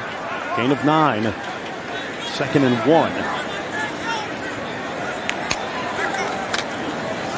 Shipley, they're going to ride him, and he's not going to pick up the 1st down. Fabian Lovett with a tackle. Well, our big lineup continues tonight. Saturday Night Football, ABC, number 20, Penn State against number 5, Ohio State. Monday Night Football, Week 8 has the Giants in Kansas City, and that's on ESPN with Peyton and Eli on ESPN2. Everything also available on ESPN's app. One app, one tap. 3rd down and 1. Do I sense a run coming on 3rd and 1? Maybe Shipley. And speaking of Manning, this is a big recruiting weekend. False start. Offense for number Clemson. 74. 5-yard penalty. It's still 3rd down. 5-star quarterback Arch Manning is in attendance along with a bunch of other prospects. 5-star prospect from Louisiana. There he is, talking to Dabo Swinney, right? The man who's counted to infinity twice. Yeah. There's nothing that he can't do to Clemson fans, right? 3rd down and 6. Not to mention Nathan Joseph out of Edison High School. Fumble! It comes loose! Scoop! Score! Seminoles strike! Wow! A cataclysmic event as Clemson loses the ball. There's a flag down, but Jermaine Johnson was the one that knocked it loose and picked it up. And Jermaine Johnson said, "Arch this, man. Here we go." Wow. The penalty might be unsportsmanlike because of celebration. We'll see. Wow, a look of disbelief on the faces of people here at Memorial Stadium. The stadium is quiet. And his face, too, has it. And the band is over there doing the war chomp. Look at this, man. Jermaine Johnson, a top 10 pick, said, "Hey, man, say less. I'll make the There play." are fouls by each team. Holding, offense, number 74. Penalty is declined. The result of the play is a fumble recovered by the defense for a touchdown. After the play, unsportsmanlike conduct. Fumbling, recovering team. That's his first of his game. Okay. That 15-yard penalty will be enforced at the seceded spot. This is the second week in a row that I've seen a call like the Iowa State game that I'm wondering about the unsportsmanlike call there. The 15-yard penalty will be enforced on the kickoff. He has to the result. Yeah, he has to be calling that because Jermaine Johnson threw the ball back into the field of play in celebration. Is that what we're talking about? Hey, man. Wow. Let the kids have a little fun, right? Okay. 7:39 to go. The Seminoles score on the peel by Jermaine Johnson. Picked his pocket. Took his cornbread and ran it into the end zone on his own. Yes, Watch he did. this. Jermaine Johnson said, "Offense, you're struggling a little bit. Say less, baby. I'll make the play." Touchdown, Seminoles.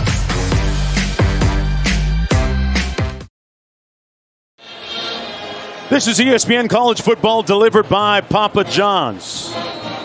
You're watching the ACC on ESPN. Folks, here's what's at stake. Florida State, their resurrection continues here this afternoon. They've won 3 in a row, trying to make it 4. Meanwhile, Clemson trying to keep its 31-game home winning streak alive.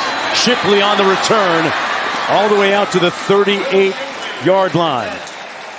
Well, it's almost time for the first college football playoff rankings release. Tuesday, November 2nd on ESPN. We have the College Football Playoff Top 25 show presented by Allstate. As we get ready for the release, Robert, what are your predictions for the rankings? Yeah, this would be my teams that are in there. Georgia 1, Ohio State 2, Cincinnati 3, Oklahoma 4. Good chance that all these teams could be conference champions, right? Michigan State beat Michigan today. Alabama's sitting there at 5. I know some people might be upset about that, but listen, they got to go through Georgia to get there, and I'm not sure 2 SEC schools should be in there if these other conference champions only have 1 loss.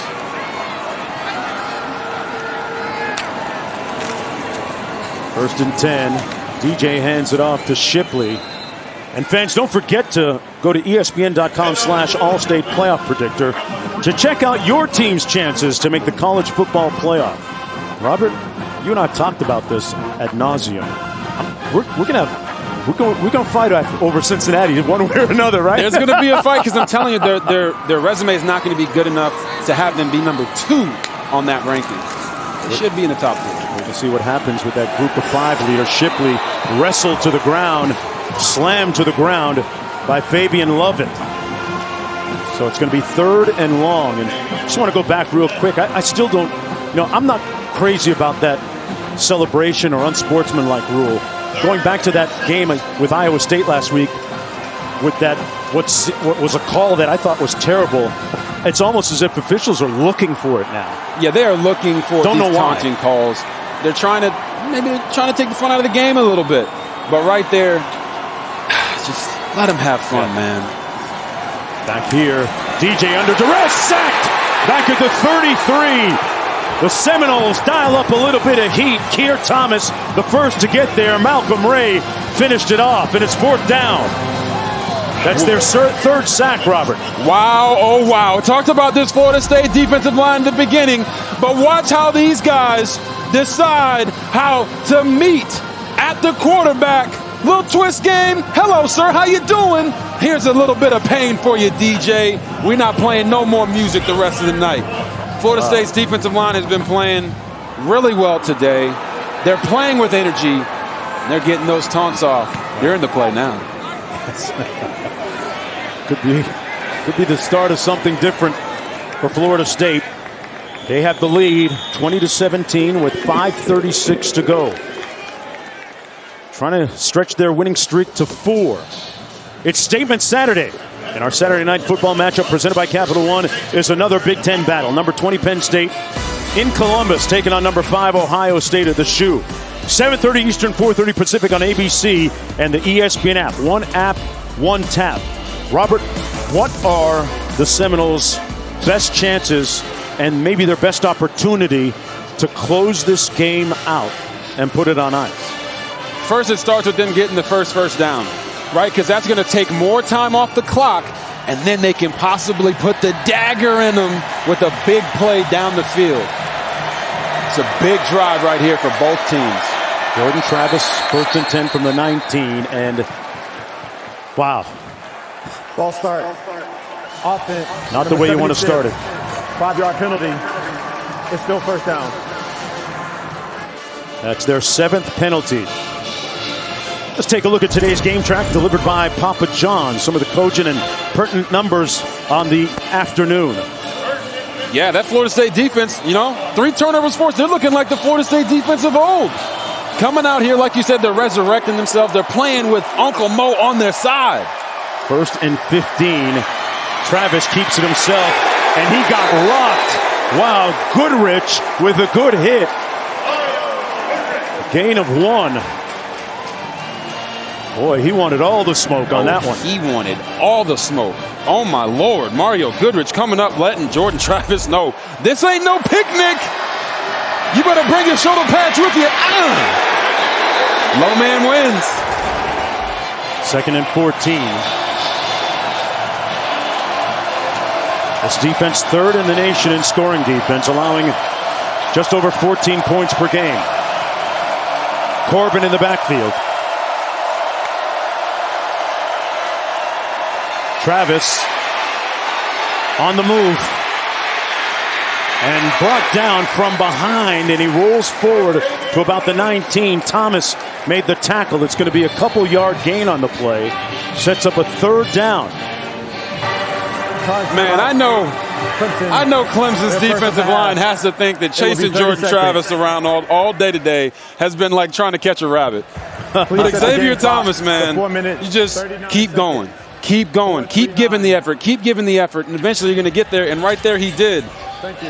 It's 3rd and 12. This is exactly where Florida State doesn't want to be and exactly where Clemson needs them to be at this point in the game. 4 minutes into it.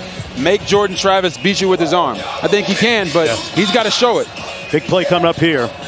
And now let's take a look at today's hardest working player, brought to you by Duluth Trading Company. And it's the true freshman, Shipley. A career high on the ground, doing a great job catching the football out of the backfield, bouncing back, showing a lot of resilience in the wake of an injury several weeks ago. You can't say enough about the courage and the temerity that he's shown this afternoon. But will he get another shot on the field? 3rd and 12.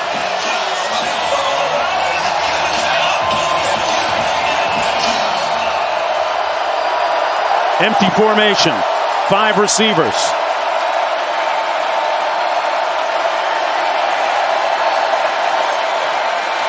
Travis going to take off, and they'll have to punt. 4th down coming up. Tyler Davis making the tackle. And in comes Alex Mastromano with maybe his biggest punt of the game coming up. Maybe his biggest punt of the season. Yeah, to this point. I was going to say Kenny Dinlingham and Brent Venables are out there playing chestnut checkers. They go spread, open it up, give Jordan Travis an opportunity to use his legs if he needs to. Venables drops everybody into coverage and has the rush contain Jordan Travis, knowing that if they do that, he's going to try to sprint up the field. This is high-level football going on out there right now. Will Brown back there for the punt. Astromono, an end-over-end punt, comes down at the 42-yard line. That's going to be pretty good starting field position for DJ Uiagalelei. 38-yard punt. They've relied heavily on Will Shipley carrying the football this afternoon, Robert. They have. When we talked to Dabo, you going to get his number called here a lot on this drive? 100% he's going to get his number called. He's been the driving force for their offense the entire day. And DJ's going to have to make a couple throws to put them in position to either tie this game or win it. But if it's me, I'm not putting it in the hands of the kicker. You got to go down and score a touchdown, be the quarterback that everybody knows or thought you would be. DJ pulls it out on the RPO, taking a shot, one-on-one, got a man, incomplete, broken up with a flag. Knowles back there against Collins. Bo Collins knocked it away, but there was a flag thrown. Man, I know they're going to throw that flag for defensive pass interference, but that's just another iffy call there on Knowles, man. He's playing the receiver. Pass interference. Defense, number 26. Wow. 15-yard penalty. This is automatic first down. In the NFL, this is a very common call, right? They call it face guarding. As the DB, you can't face guard the receiver when he's trying to go make a play. But right here, what is he doing to impede Bo Collins from making this catch? Being in good coverage? Being in good position? The only thing that I would tell him is to turn and look for the ball so that the ref doesn't have an excuse or reason to throw that flag. Gives them a 1st and 10 from the 43. DJ on a predetermined quarterback run, and they're going to chop him down after a 1-yard gain. Good tackle on the corner from Akeem Dent. Came up from his safety spot and brought some boom on that one. 2nd down coming up.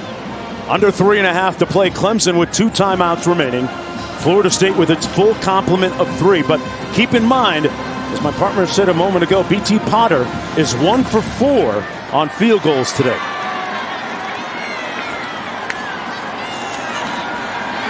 DJ going to tuck it under and run. And that might be borderline late hit. It was. Lundy came a little bit late. And that is a costly flag for Florida State. Man, we got a little DJ on DJ crime right there, man. Wow. DJ Lundy with the late hit. After the play, personal foul, late hit, defense, number 4. 15-yard penalty will be added to the end of the play. Automatic first down. Look at this, though. He gets him hit late, and DJ's on the sideline acting it out, man. I don't know. Maybe it was for real. Yeah. But listen, that's 2 15-yard penalties this drive. Pass interference, late hit out of bounds. If you're a Florida State fan, you got to be saying to yourself, why? Why make those mistakes now? This would have seemed like they'd gotten out of the penalty business. 2 costly ones. 3:01 to go. 1st and 10 from the 21. Shipley, nice cut, 2 of them. Put the defender on skates for the touchdown. That's not a freshman.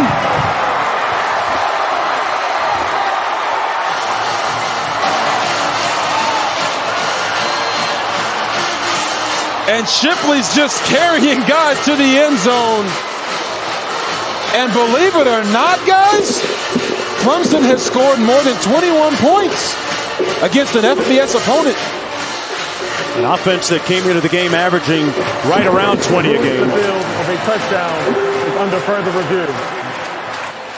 They're going to see if maybe his knee hit prior to breaking the play into the end zone. But regardless, what an invariable effort by Will Shipley here. Will Shipley just willing himself to get to the end zone.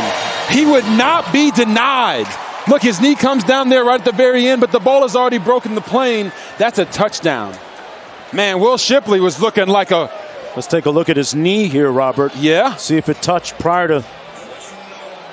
There it is. Ball's past the... Look, yeah, the ball is past the plane. He's in. Right there. That is a touchdown. You show it again. Boom. Knee down. Ball is past the plane. The ruling on the field is a touchdown.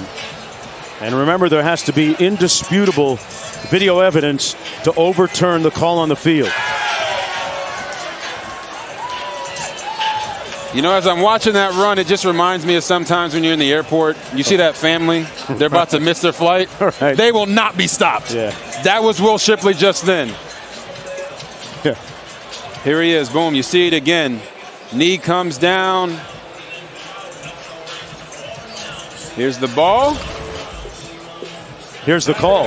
After further review, the ruling on the field stands. Touchdown. Hey. Like we said, ball was already past the plane. Good job on the ref and everybody reviewing the play like they always have to. But wow, did you see how this stadium came alive? Yeah. I'll tell you what, those two costly penalties aided Clemson on that drive. This is the most points they've scored against an FBS opponent in this season. This is almost an offensive explosion for Clemson today. Tony Elliott even said it hasn't been this way since 2010, but the coaching staff working through it. And that guy's been the hub of everything good today for them offensively. Will Shipley has been a star for the Tigers. And you know what? That offensive line has done a nice job in spite of the fact that they lost their leader up front, Matt Brockhurst. 22 rushes for Shipley, 124 yards, a career high, and a couple of touchdowns, which also ties a career high. Brockhurst right there on crutches. Lost him last week, a season-ending injury. And a win like this can do a lot of good things besides putting you in a good place to still win the division mathematically for Clemson and recruiting as well. We mentioned it's a big recruiting weekend for Clemson. Talked about Arch Manning and Nathan Joseph, a five-star out of Edison High School in Miami, Florida, also here. And they're going to try and return this. Ward out to the 26. Let's go back to the studio. All right, guys, Oklahoma took out Caleb Williams. It was a blowout. Spencer Rattler back in. What does he do? 1st and 16. Chucks a touchdown. 52-14. It is all Boomer. And coming up after your guys' game, Bo Nix. Sam Hotson told me last night, watch out, they're wearing orange face masks. There they are. They've got Ole Miss coming up 20 minutes here on ESPN. Tell you what, Dabo Swinney wears a lot of hats here.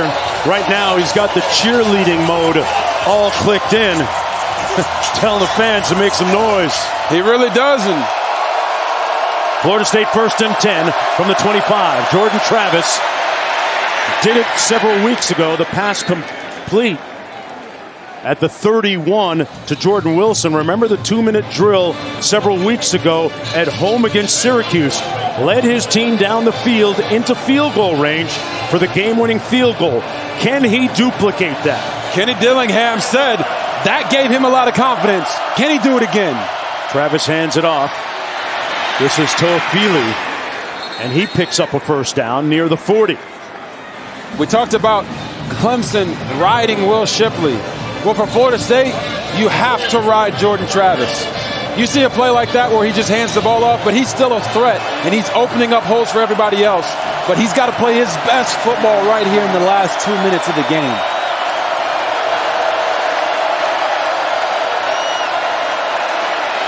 Oh, Travis put a good move on the defender.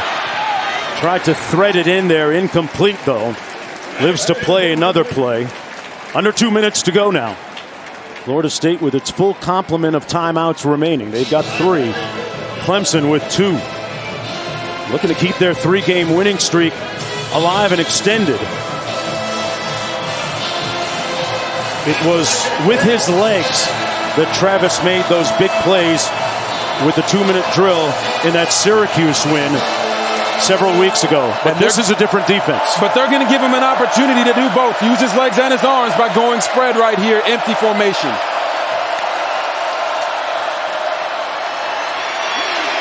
Couldn't get away. Brought down at the 37. And it's third down coming up. Miles Murphy with the sack. And the Seminoles going to burn one of their 2 timeouts. And we've been calling this man's name all night. Xavier Thomas, number 3. He's the reason that Jordan Travis had to step up. And Miles Murphy, number 98, was right there to get the sack from behind. They are collapsing the pocket and keeping Jordan Travis contained right now. They have to figure out a way to get Jordan Travis loose if you're Florida State. 3rd sack of the night. This is the type of game that, as we reflect on the greatness of college football, that the Bowdens would love. And in tribute to the late Bobby Bowden, the signature dome, the hat that he would always wear on the sidelines. Of course, his son coached here for several years, in attendance here today. And Bobby Bowden, yeah. I was going to say Bobby Bowden's son Tommy gave he gave Dabo his first opportunity in coaching. You know, of course, this rivalry goes way back. They played so many memorable games between these two schools.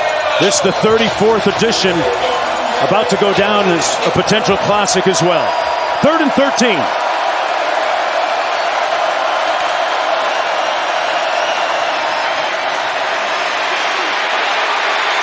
Travis staying alive and then falls and slips. Loose ball, but he might have been down first. They're going to say Clemson ball, and that's going to do it. He was knocked down before he fumbled. Miles Murphy with the recovery. And it's going to be tough now for Florida State.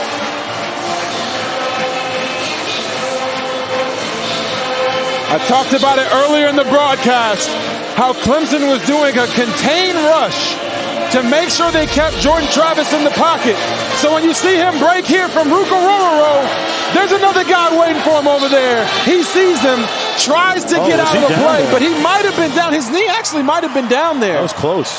But Tyler Davis is right there waiting for him, because they know in crucial situations, you can't just worry about Jordan Travis's arm. You have to focus on his leg. Is under further review. They're reviewing the play to see if he was potentially down. His knee was very close to touching there, which he's would down, mandate guys. that he's down. He's down. If we run it back, you see it right there. His knee touch? His knee is down on the ground right there. Wow. What do you know? By rule, with his knee touching the turf, he's down right there. But I love that picture on the sideline a moment ago, after what we think is a turnover, or thought at the time was a turnover.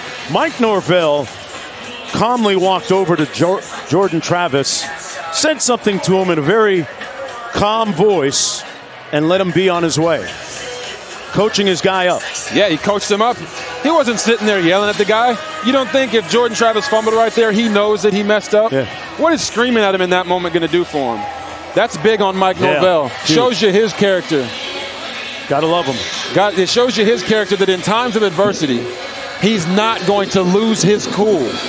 He understands that this is bigger than just one game. This is bigger than football. Trying to set his culture, too. It's program building. Trying to set his culture and program the right way. The quarterback's knee was down at the 17-yard line. It's 4th down. So 4th down from the 17. And they've got their punter in there. Yeah, I mean, Alex Mastromano. They've got 2 timeouts. Yep. Maybe they're thinking that their defense can get a couple stops and get them the ball back, because the possibility or probability of them making a 4th and 32 is slim to none. Let's just be honest. Come on. It's slim to none. How much better is it than getting the ball back? That's very true as well. That's slim too, right? It's very slim. There's Mastromano. I'm sure the analytics tell him to do it. There's a formula or algorithm for it somewhere. And it's going to roll all the way down to the 30-yard line. 1st and 10 after the 53-yard punt.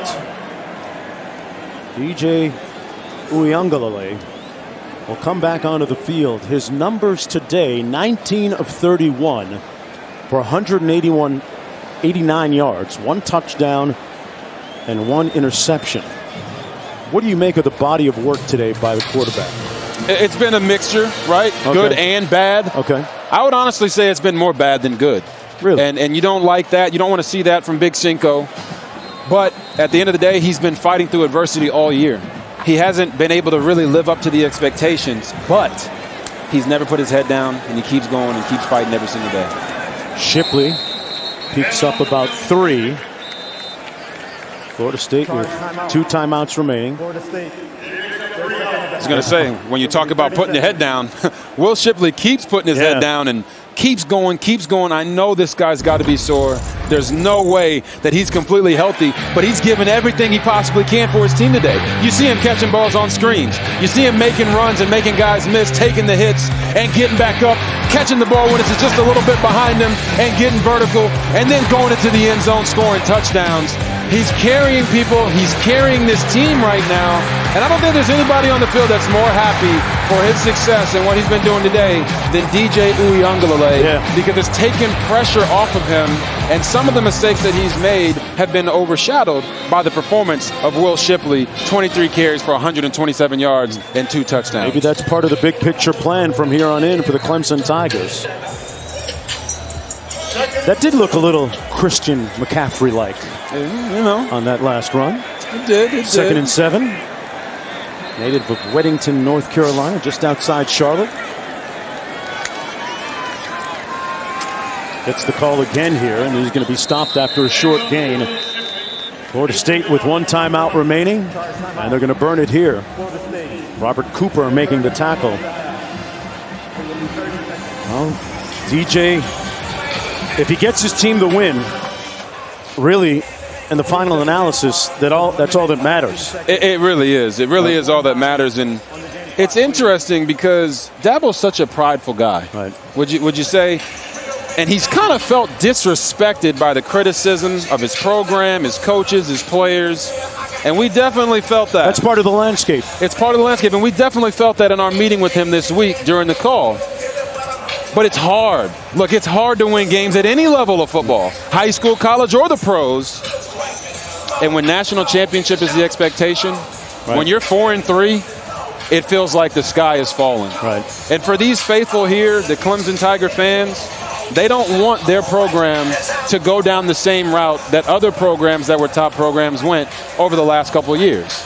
You look at Florida State, you look at LSU and some of these programs, but these players are playing their heart out there, and we see it. And that's what it comes down to. The players like Will Shipley stopped up at the line of scrimmage. So 4th down coming up. Florida State will get the football back. Question that begs, though, is how much time will they have to work with here? It won't be a lot. Looks like they're going to have, 34 seconds, possibly? Right around 30 they should have left after it's all said and done. In the low 30s, Jordan Travis with one more opportunity to make something magical happen for Florida State. So you're telling me there's a chance? Yes, there's always a chance. From some of the interesting and unique things we've seen today, touchdown-wise, yes. Both Florida State touchdowns that we've seen were pretty unique. 2 of them, 2 out of the 3. Clemson will burn one of its remaining timeouts as we take a look at the college football lineup tonight. Great menu coming up.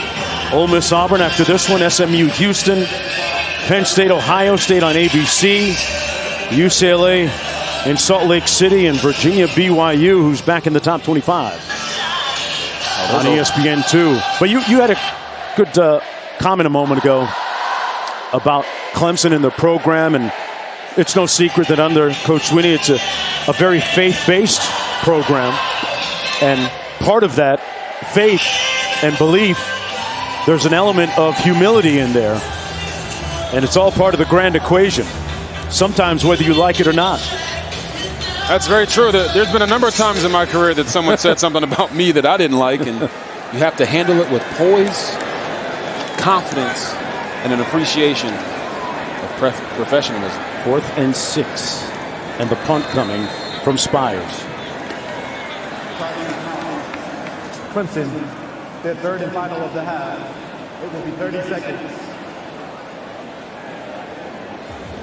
So back for this punt after Coach Swinney gives final instructions is Treshaun Ward, who does not have a punt return for a touchdown this year. And they'd love nothing more for him to at least put them in good field position after the punt return. I was going to say, what do you think his coach is telling him right there? They've got a plan. 34 seconds on the clock. They're going to be real tight on time to try to make this work. Ward is a great story. Former walk-on, was just put on scholarship in the spring after really tearing up the first and second string guys on scout team a season ago.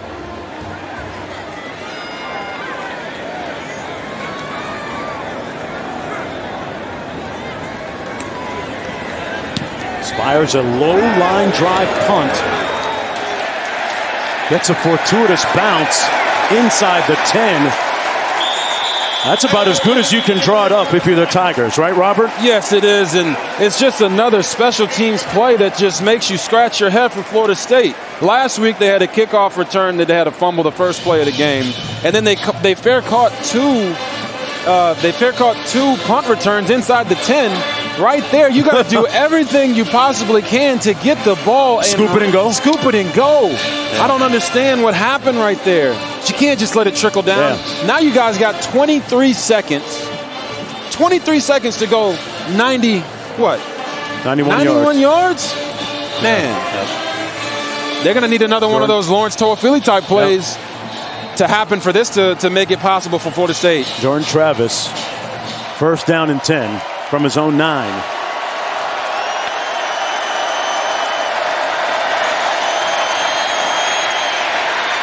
Can't use up too much clock here.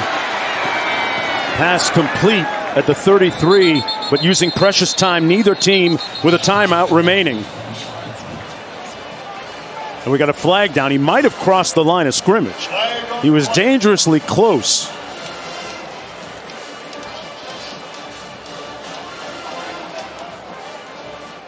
Penalties have been the bane of the Seminoles all season, albeit the last 3 games, they've avoided them. Illegal forward pass. Offense, number 13. Throwing a forward pass after crossing the line of scrimmage. 5-yard penalty from the spot of the foul. Lost it down. It's second down. 9 penalties for a total of 85 yards. This one costly. Yeah, you see it right here now. Every part of the body of the quarterback has to be past the line of scrimmage in order for it to be an illegal forward pass. And he is beyond the line of scrimmage. Every single part, even the towel that he's wearing in his back is beyond the line of scrimmage there. But listen, he's trying to make a play, but he's got to understand you can't run past the line of scrimmage and make a throw. So here now, 13 seconds left? They got to have some trick play that they've been working on all year. I'm guessing to make a play happen here. Play under review. I'm guessing we're going to see a lot of laterals. Yeah, here's the last one. You see him here, running, getting vertical. That angle, maybe not the best one. That's not the best angle to tell whether he was past the line or not. This one's more conclusive. Jordan Travis trying to make something happen.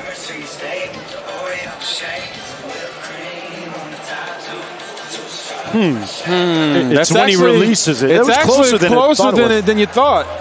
But right here, when the ball comes out, if the line of scrimmage is the 9-yard line, it actually might not be an illegal forward pass. Let's see where he lets go of it. Oh, that's tough. Like I say, that towel might be a saving grace. Okay. Not gonna lie. Let me here. That bad boy right there. After further review, there is no foul for an illegal forward pass. The result of the play is a first down. There it is. Hey. Please set the game clock to 15 seconds. The clock will start on my signal. Hey, listen, Mark. That's why they have replay. Yep. That's why they have replay. We got a closer look at it, and you can see he wasn't past the line. The play stands. First and 10 from the 33. 23-yard gain stands. Travis got to get it off. He does. Bodies downfield, and it's knocked down by the Tigers with 4 seconds to go on the incompletion. Makuba broke it up, playing his safety position. Guy that has been in the hip of Nolan Turner, learning the nuances of the defense. Turner, one of the upperclassmen. And Makuba's a true freshman. Yeah. And Venables talked to us about how he doesn't normally like to play those types of guys, those true freshmen in that role. But Makuba has impressed, and he's playing at a very high level.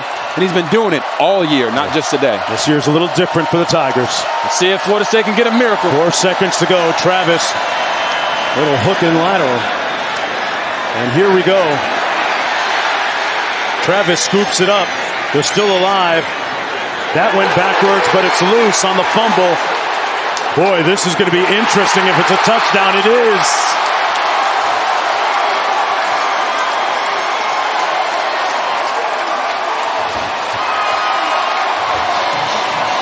That's it. Sometimes it turns out that way. Florida State trying to do the hook and ladder, throw it back across the field. It's a touchdown for the Clemson Tigers. The game is not over. The game is not over. This play is under further review. That last play under review. The game is not over.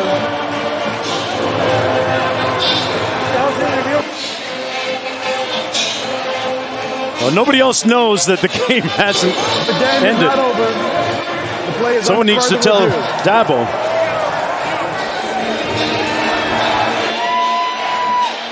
They also have a player shaken up on the field at about the 8-yard line. Well, all that beef that was between these two teams, they got to grill it up and eat it, huh? Hey, man.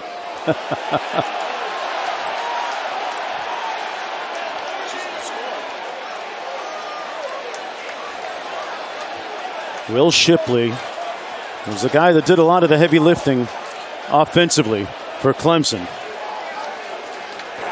After further review, the defense scored a touchdown. That is the end of the game. Some people are going to be really happy about that touchdown counting. One more look. Time's out. Jordan Travis.